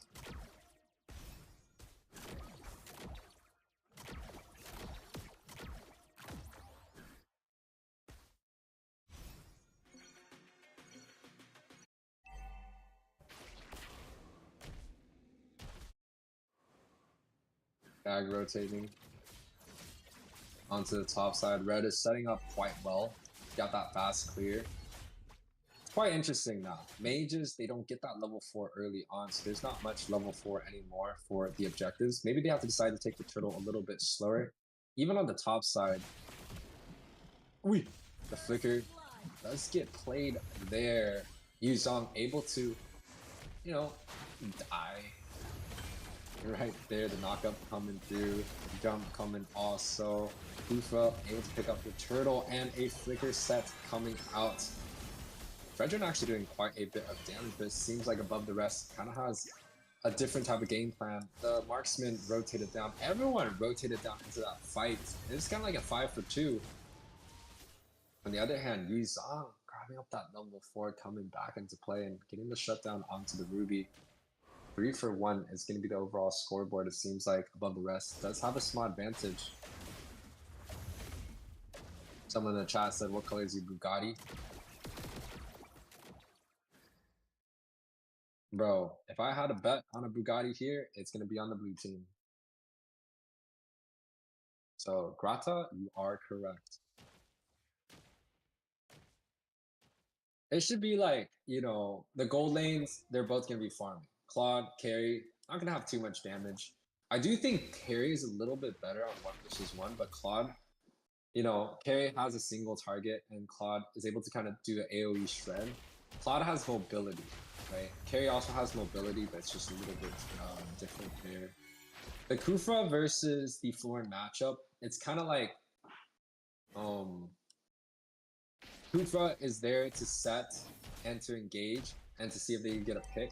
Florin, on the other hand, is kind of looking to make the opponents miscalculate, right? If they get a set off and they're looking to like full on fight it out, and then Florin ultimate comes through with the heals and, you know, enemies can't kill them, then that's kind of what they're looking for.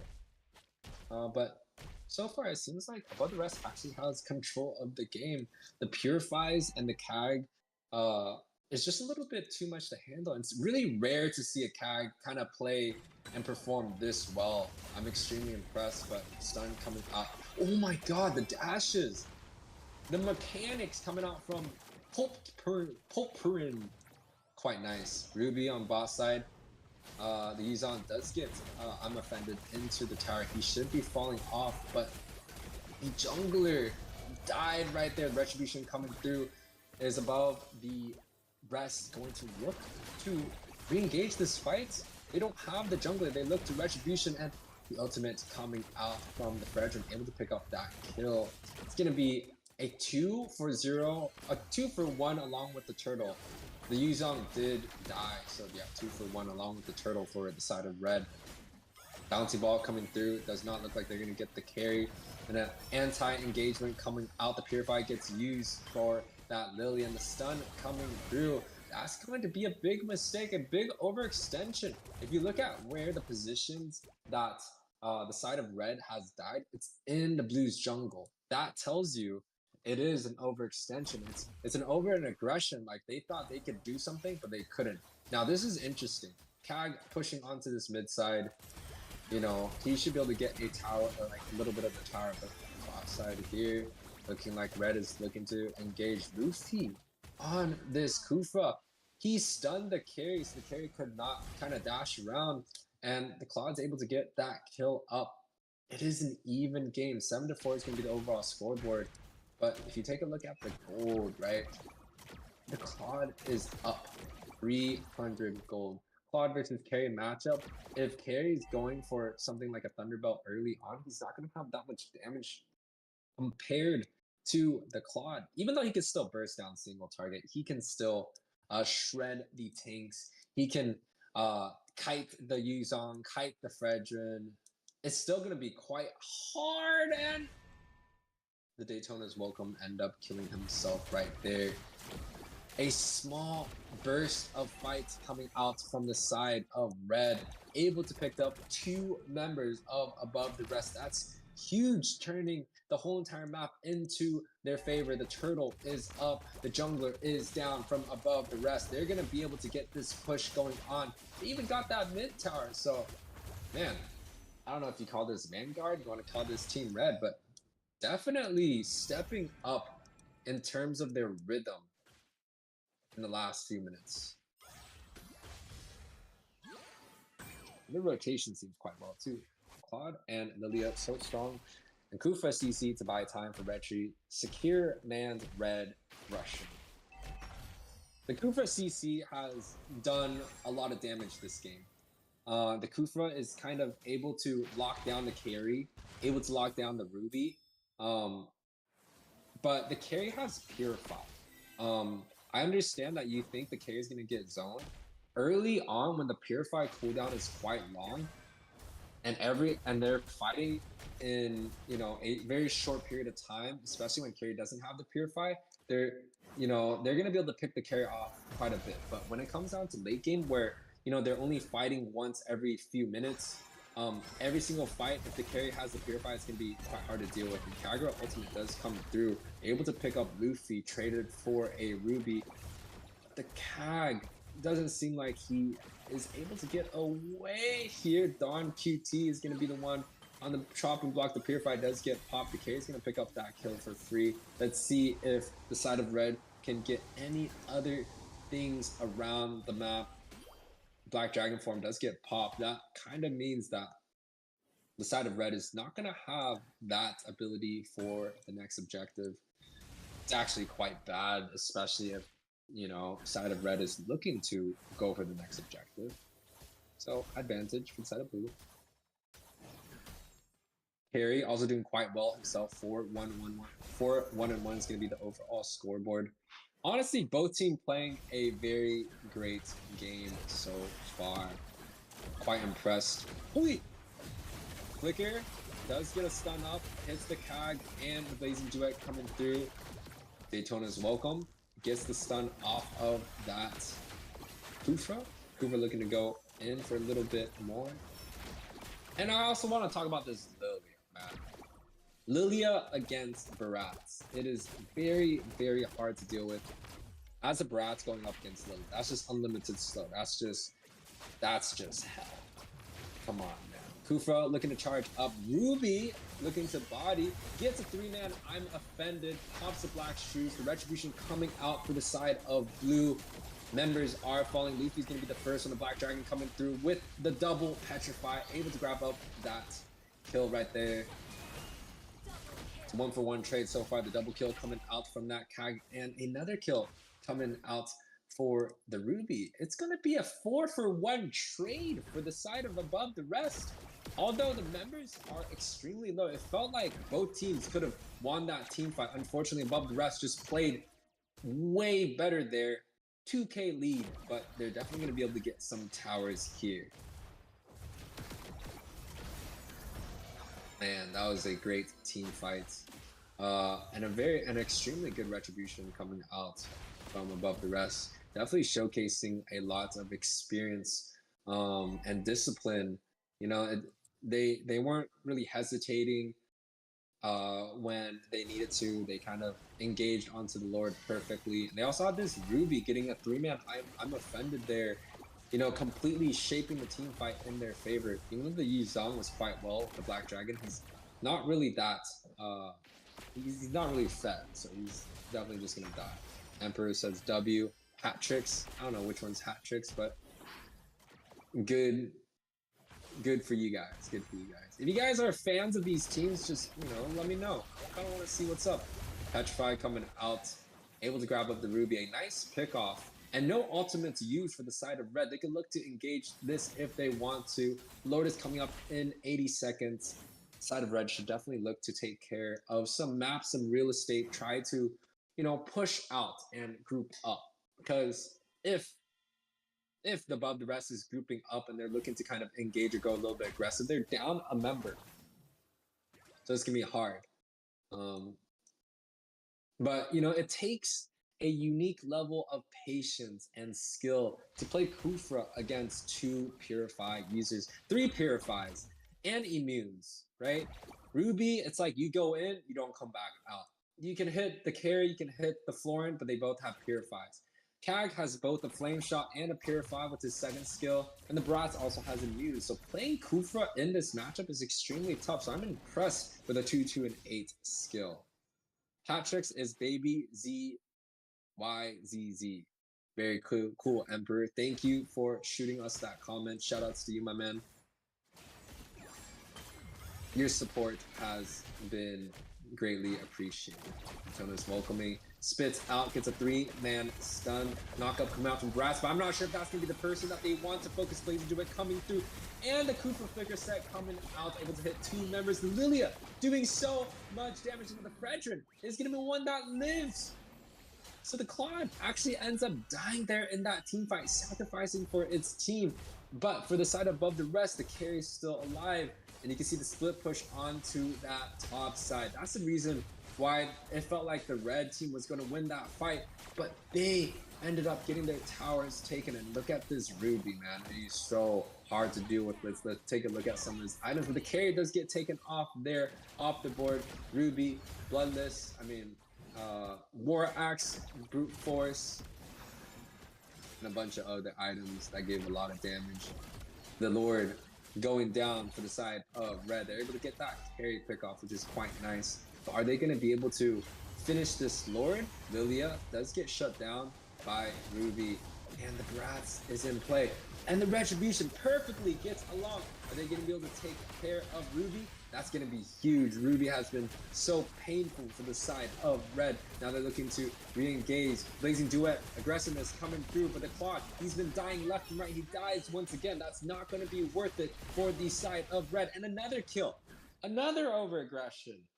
Man, this team executing quite well, but it seems like both teams are slightly over-aggression. It's more so on the red team than the blue, right? A lot of the red members, they're dying so deep or so over aggressive. You can see the Claude's not having a good time. The 3 times that he's died, the last 2 times was due to Blazing Duet second skill dashing into and bodying the opponents. Maybe he has to kind of, shred the front line a little bit. Maybe auto attack more.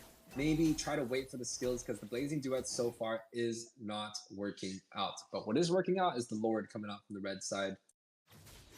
Able to get a small push pretty much onto every lane, but the rest got a good defense here. Not really much of a gold lead coming out from both teams, but we'll take a look at some of the items. What stands out to me, Brute Force, War Axe for both the Brats and the Ruby. Ruby, I get it. Brats, low-key feels like defense could be an option, but if Lilia is going to be the only magic damage, I can agree why Brats is looking like that. He just gets some movement speed and armor is going to be okay. Kag, very interesting magic build these days for a lot of the mages. They all like to build the cooldown, the book, so I'm not surprised there. Lilia has the tough boots, reminds me a little bit of Nicolette, and it does seem like both the mages and the roams from both teams are grabbing up the roam item.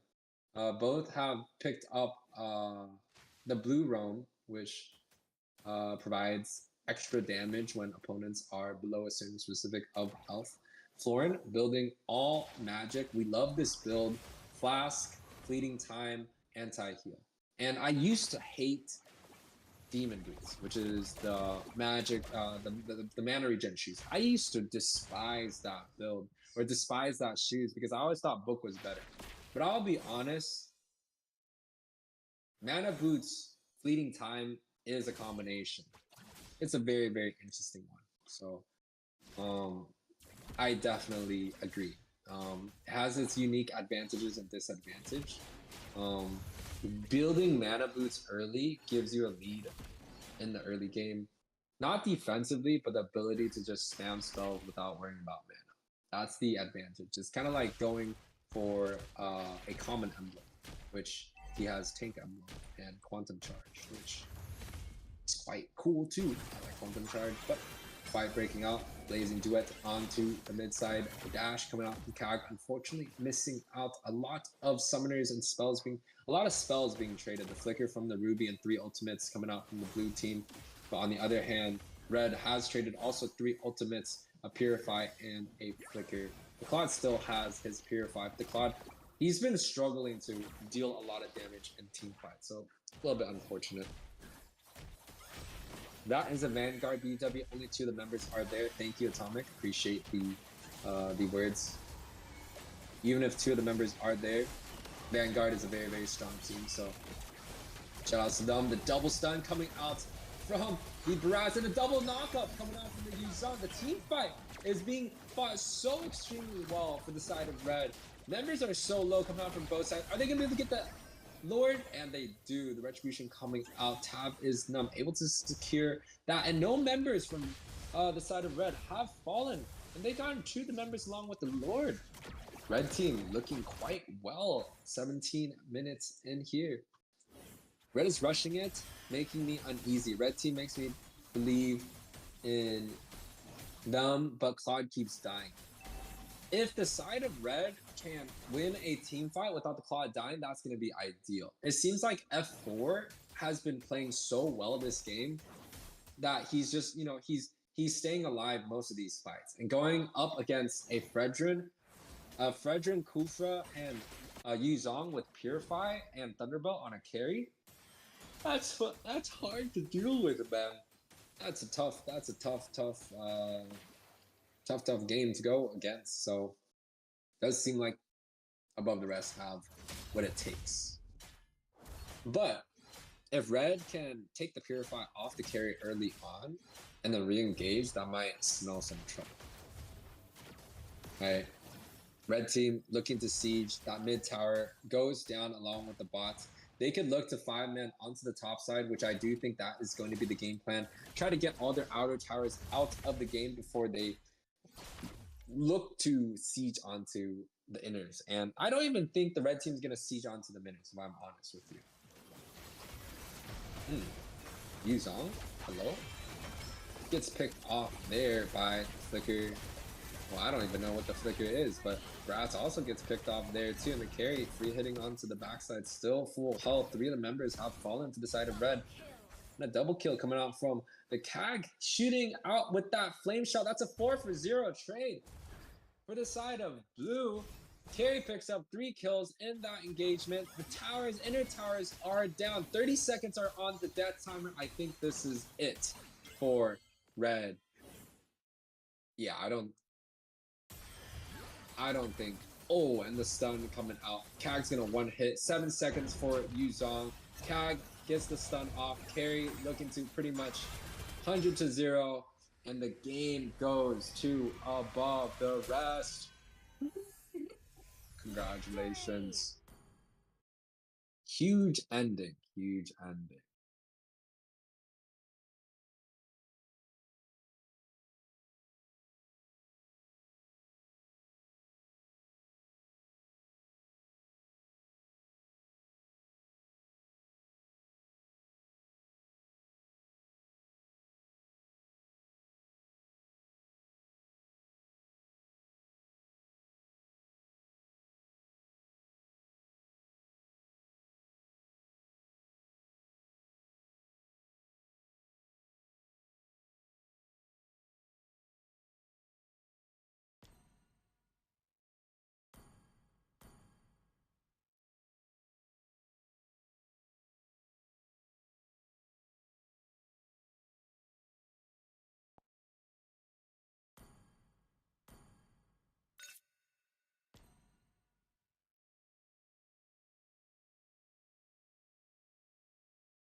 Your team is banning.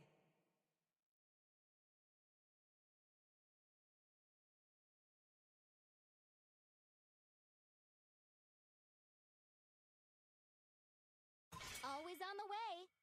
Your team is banning.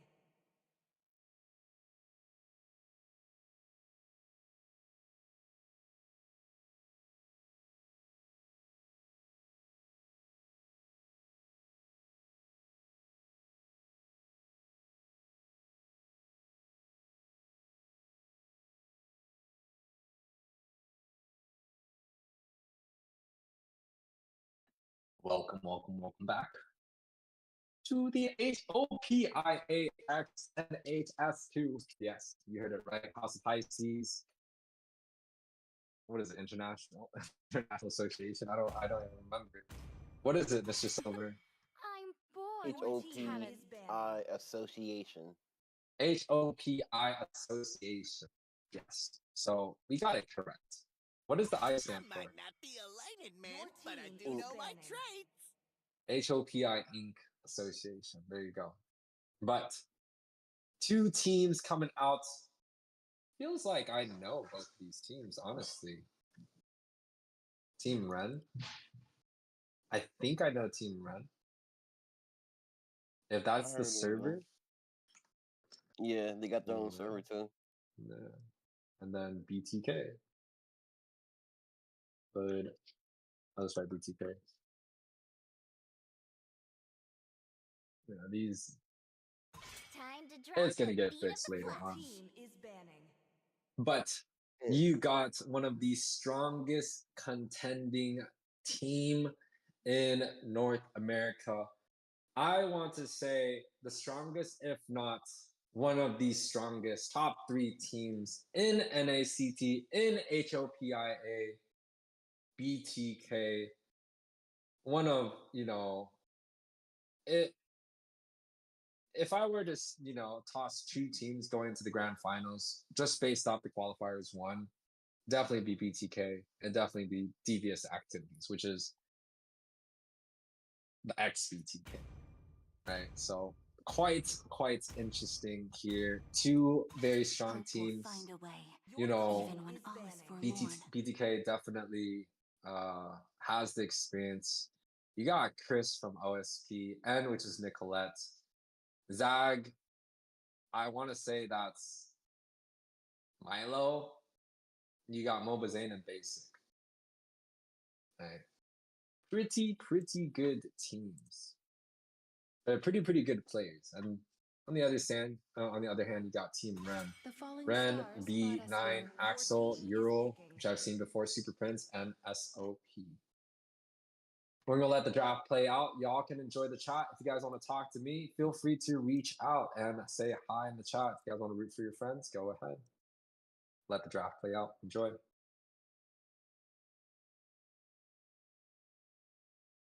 I'll give you guys some music too. Some.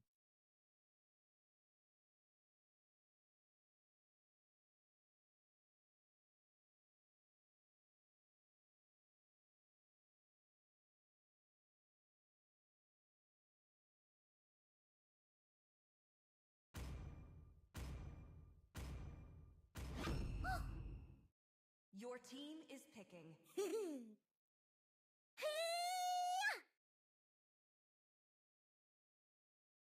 No one can take you from me.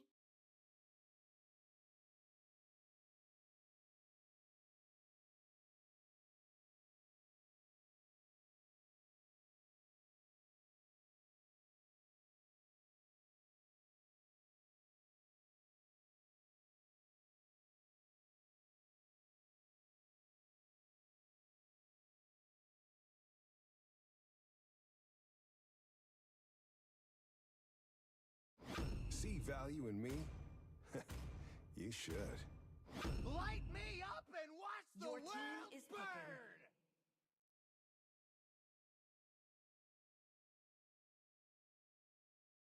Hawk Aerial Assault Unit awaiting orders, TACOM.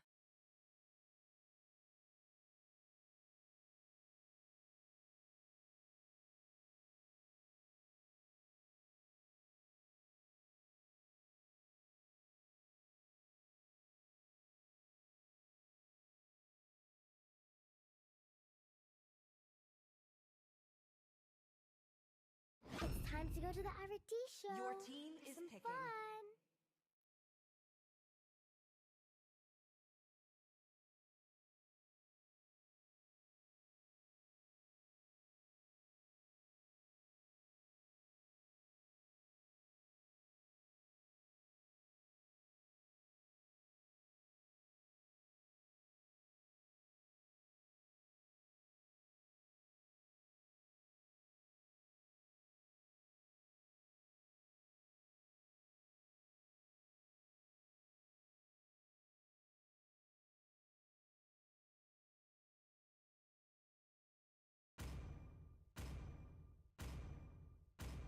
I didn't cure the pain.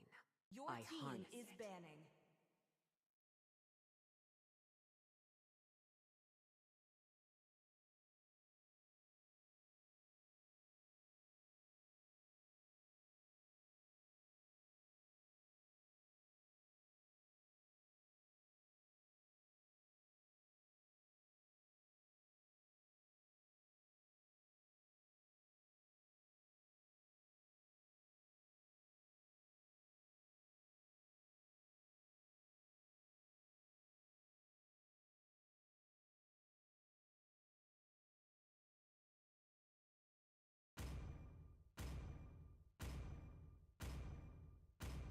For honor!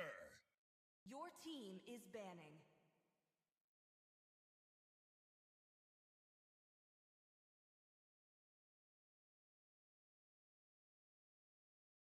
Well, number one is you have to understand the amount of time that these players have put to perfect their craft. Zane, talking, we're looking at like 4 to 8 hours per day for the last whatever years, right? You can do the math yourself. This man puts so much time into this game that it's almost like a no shit he's gonna be successful, right? Nicolette has also put in a big amount of time. I'm not sure if she's as active as she used to be, but definitely a very, very strong player herself. She didn't play the last few NACTs, but I'm very happy to see her on a comeback.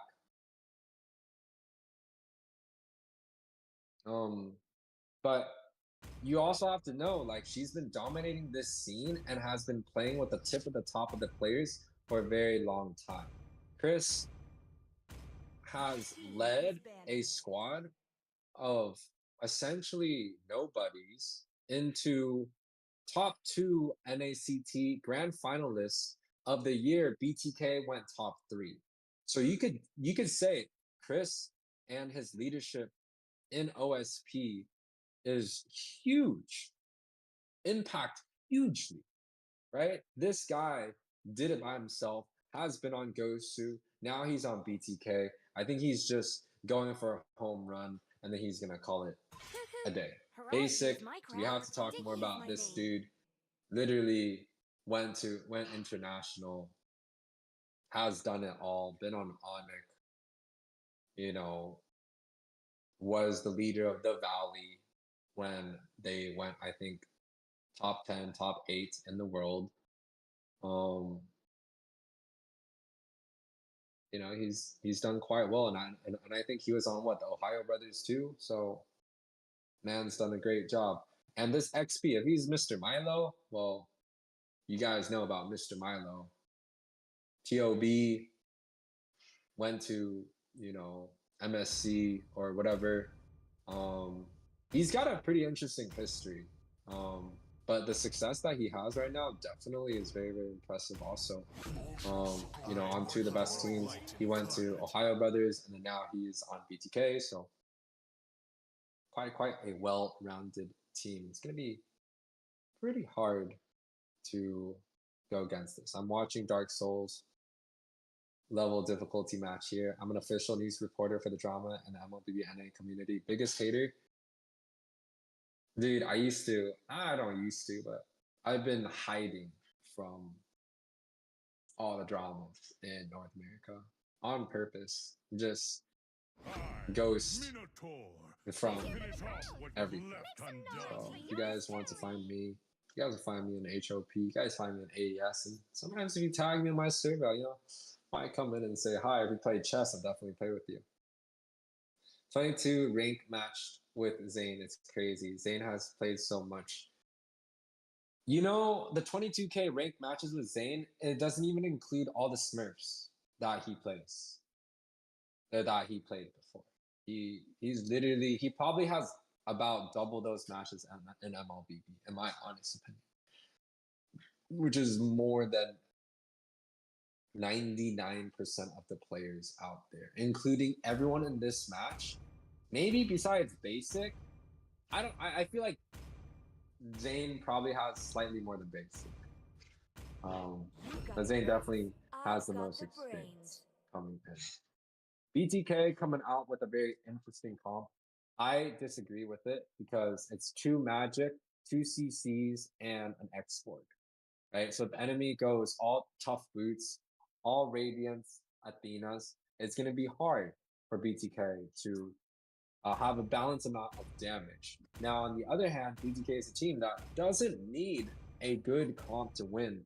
So they're almost saying that we're going to just brute force this game into the side of Team Ren. But guys, we're going to the loading screen. Hopefully the loading screen looks good. Yeah. I give it like a good 5 out of 10. Could be better. Could be better, but it's definitely not the worst. If MLB shuts down, he's cooked. Nah, he's gonna play like some other mobile game. Maybe Pokemon Go. Just kidding, he's not gonna play Pokemon Go. He's gonna play like Heroes of Honor of Kings. Guys, going into this is our like 4th match of the day. Boy asked for a pause. 2 minutes, guys. We're gonna be right back.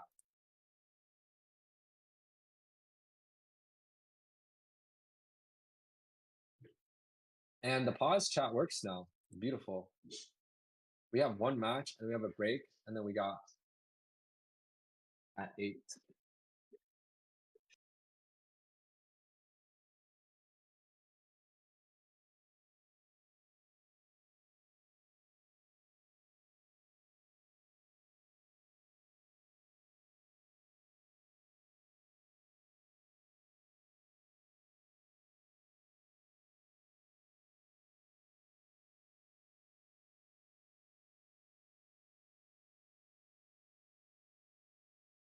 All right, guys, back into the match. Aggressive coming out from Milo. Seems like Chris and Nicolette are both holding hands onto the mid side. So if you guys want to analyze like a top team, you guys can look at their rotations. It looks like the Mage and the Roam are pretty much tagging along each other. They have Basic onto the top side, where they're kind of just telling Basic at this very moment where, you know, the Kufa is not up there. It's like, hey, Basic, you have to deal with the lane yourself. Yeah, see? They're kind of like keeping track. They're like, hey, Basic, you can deal with the lane yourself. We see the Mage, we see the Roam, so you're totally safe onto the top side. So all you have to do is win that 1 versus 1. Carry though. Actually, a lot of sustain, a lot of utilities.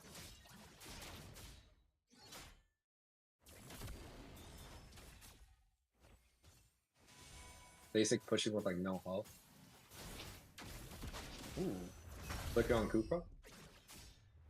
How long is the delay? Oh shit. The delay, I think, is 27 seconds. It says 27 seconds on my screen. I don't know about moon pies, but 3-man topside, Basic getting dough. Oh my god, the flicker from the minnow. Oh my god, they misdove this. And now they're gonna get engaged. And he dashed forward too. That is an RIP. Flicker set coming out from the Kufra. Gets the first blood kill. Overextension coming out from Super Prince. Basic played that quite well. Flicker on the Harith on the top side. 1 versus 3. They also used the Flicker on the Minotaur. Harith able to get the level 4. Now he's pushing with no HP. This is what I call a rich gold laner. If you can live and then like not get punished, like I mean, if you didn't get punished there, it would have been great. But you got punished there. But if you look at the gold, it's still gonna be immense. They're looking at almost like 300-400 for the side of blue.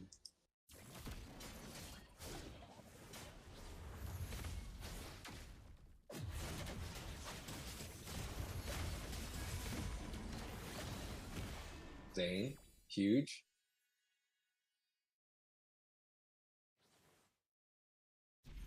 Showing us why he is the boss. See, this is like an interesting thing that Zane loves to do. He loves to go for the curse helmet fully, completely. And I would want to say this is a personal preference. They did nerf the curse helmet, the molten essence of the curse helmet, so I can understand why Zane wants to do this. It allows for a faster jumping time, and it does give a lot of magic resist. So against any mages, he's pretty like they're not gonna do pretty much any damage early on. So I could definitely see it. But look at Zane though. That's like the 3rd time he's used his ultimate, and every single time it's just like kill, kill. Last 2 times he's able to get 2 kills already with the ultimate, and now he's looking for the next objective, 3K advantage. It's out of BTK. Light work.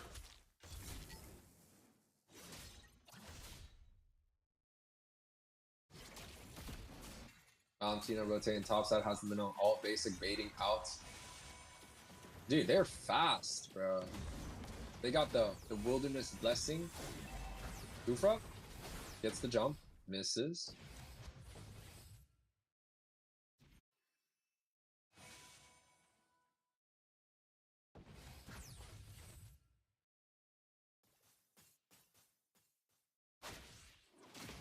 Good position coming out from Chris, honestly.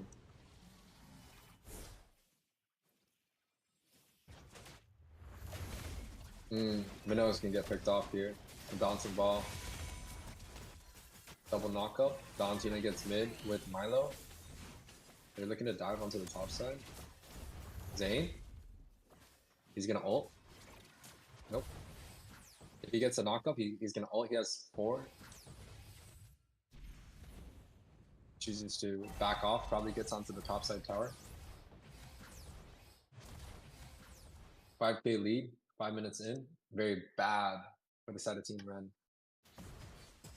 Most of the gold is on Fredrin. So, definitely BTK is still very heavily in favor of Zane doing well. 4.6K gold. He's pretty much have, you know, highest gold, highest farm, highest level.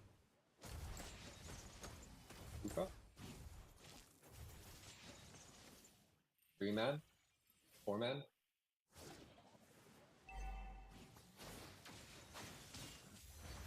Double stun from SOP. Gets a double I'm offended with along with the flicker. Pops basics flicker too at the same time. Pops 2 flickers, Nicolette and basic. That's a huge trade. But even with the huge trade, it's not like side of Rem kind of has any ability to bounce back into this game. It kind of just feels like BTK is just bullying and just dominating. It's just too strong. 5K gold lead 6 minutes in. They have not increased the gold lead yet, but with this next objective, they're definitely looking to push a little bit harder. I think what BTK is going to do now is they get this objective, and then they're going to start grouping up and sieging. They're going to go for like a 5-man siege onto the boss side or onto the gold side. See right here, they all go for the objective, and then now they're setting up onto the boss side. Zane is looking to skip that blue buff. He says, hey, we getting whoever's on the spot side. Grabs 1 kill. Minone's Fury coming through. Kufra onto the backside. Does not get the gank. If he flickered there onto the carry and Lilia, he would have got the set off, but the Purify is also there too, so definitely a good disengagement. Like, if I was Kufa, I probably would have went in, but, you know, I'm not the Kufa, I'm the caster. Export onto the top side, last Insanity does pop, gets the kill on to Mr. SOP here. Bot side, Mina getting chunked out like a piece of bacon right there. Not even close, and basic dashing around gets this tower here too.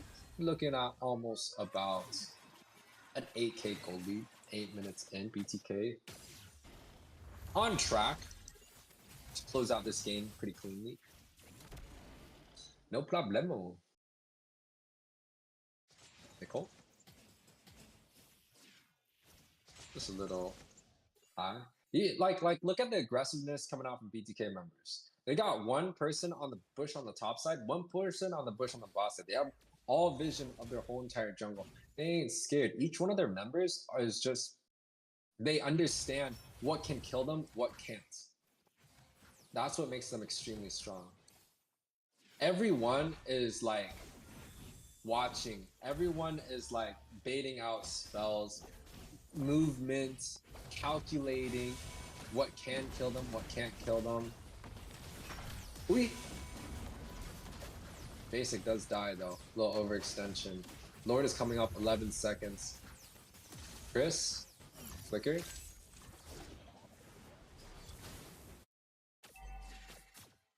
A good game coming out from BTK so far. 2 deaths on basic. Nova Zane. Ooh. Nah. He lives. He's gonna dash through the wall. Doesn't dash through the wall. We're gonna engage, but he has no ultimate. Dashes. He lives. Huge play. 1 versus 5. 1 versus 4.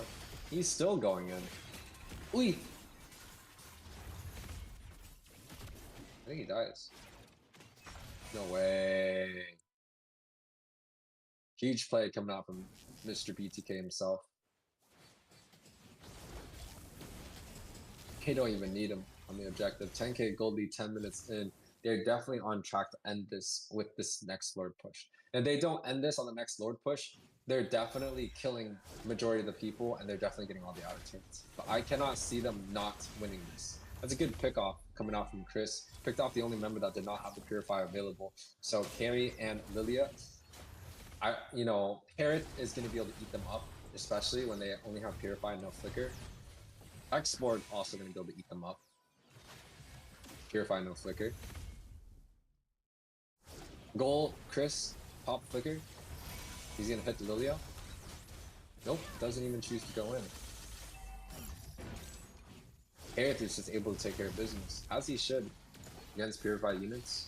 No Flicker. Nicolette, Black Shoes, available. Looking to bait out some skills right there. Oh my god, he's about to kill that CC. Top tower going down for the Lord. 3-man knockup, Minon's Fury. Spells being traded, another knockup coming through. Zane coming through, double knockup, gets Minnow.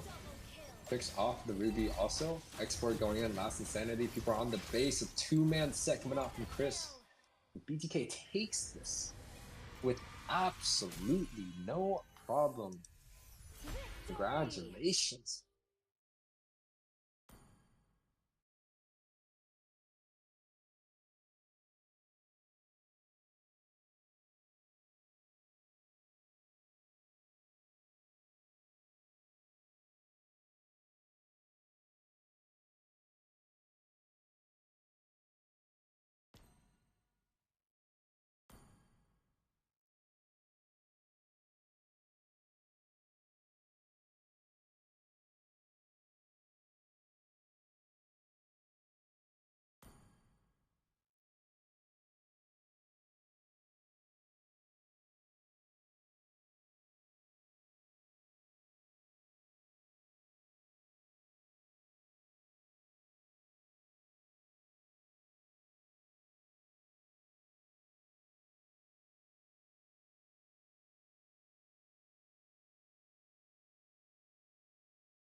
sticks and your stones. Go break all of my bones. You won't ache my soul. You can't get to me.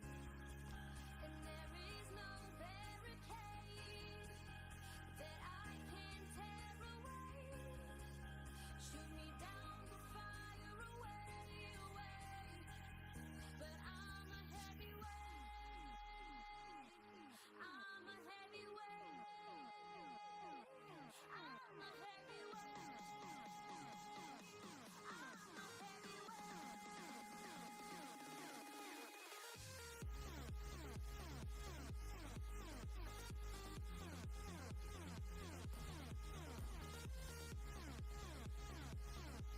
Your team is banning.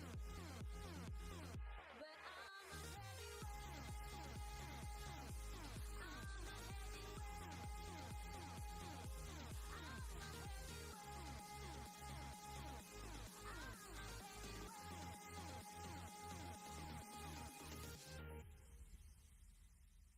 Push me down to the ground. What goes around comes around. You won't put the flame out. You can't get to me. Say what you wanna say. Go take it all away. But I'm here to stay. No, you can't get to me. And there is no barricade. I love the smell of gunpowder in the morning. Can't tear away. Shoot me down, go fire away, away. But I'm a heavyweight. I'm a heavyweight. I'm a heavyweight. I'm a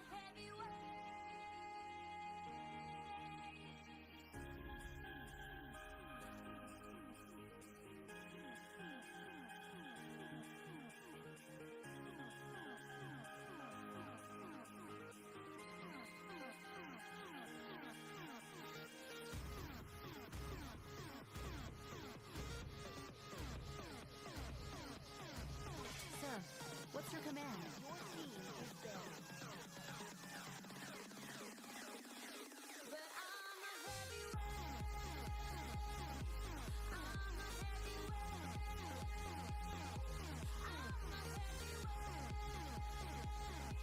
I'm a heavyweight. Hope will find a way, even when all is forlorn.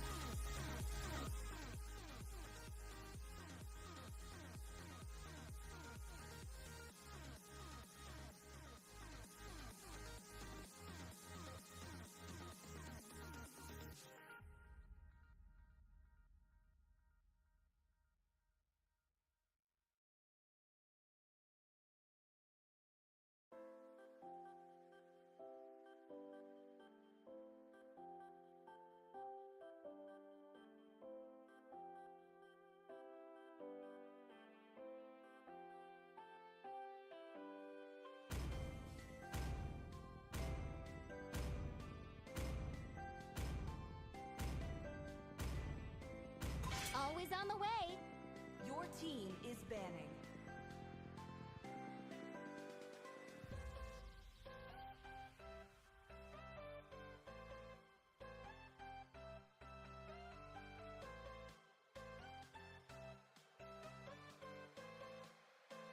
Time to take the field. Your team is banning.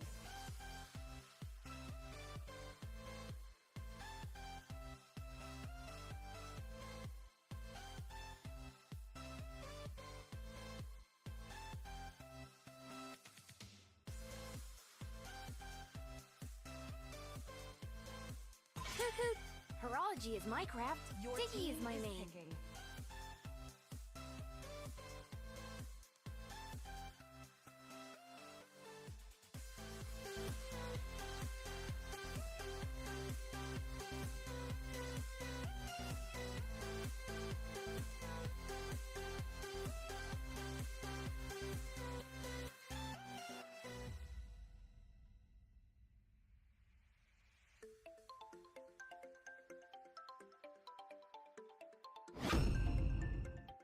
Your team is picking. I might not be a lighted man, but I do know my traits. Your team is picking. To live is to trick. First rule around here, break all the rules.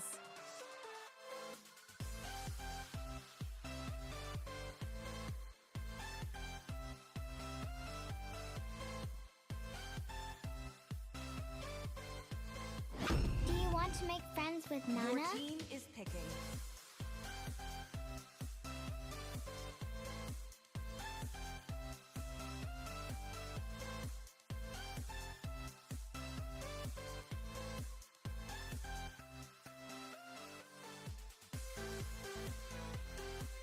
For honor! Your team is banning.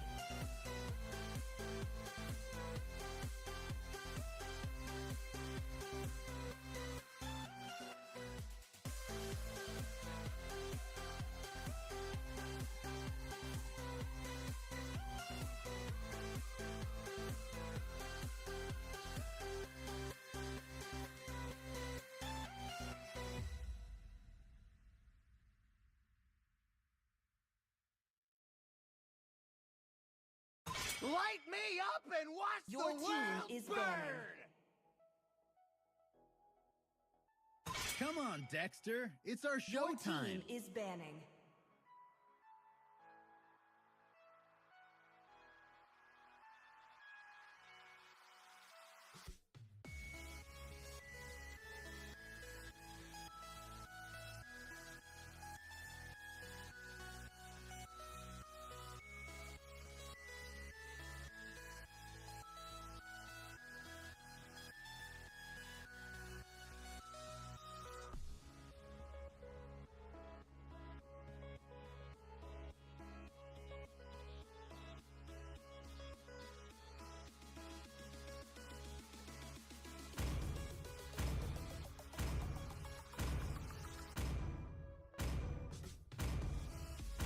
The hunt begins. Your team is banning.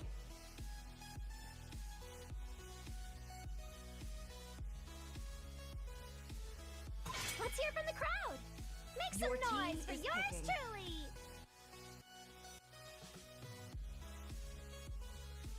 I will choose my own path. Your team is picking.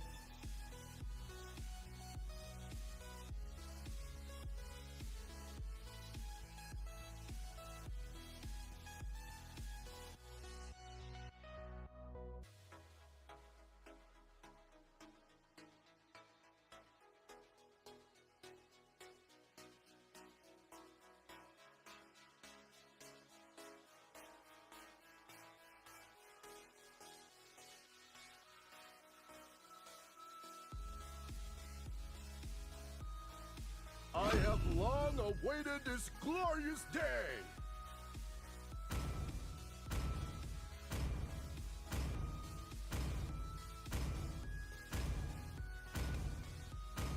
See value in me? Your team You is should. picking. It is in despair that I see the fondest hopes.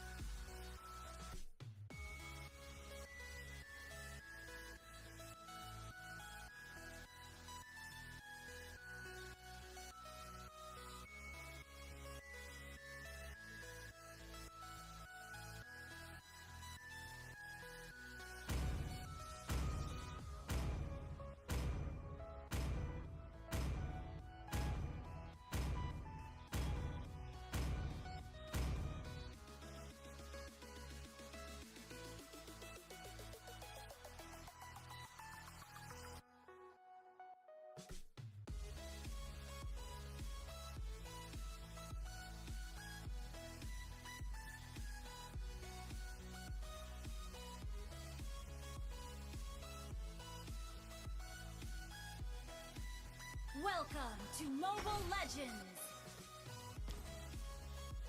5 seconds till the enemy reaches the battlefield. Smash them! All troops deployed!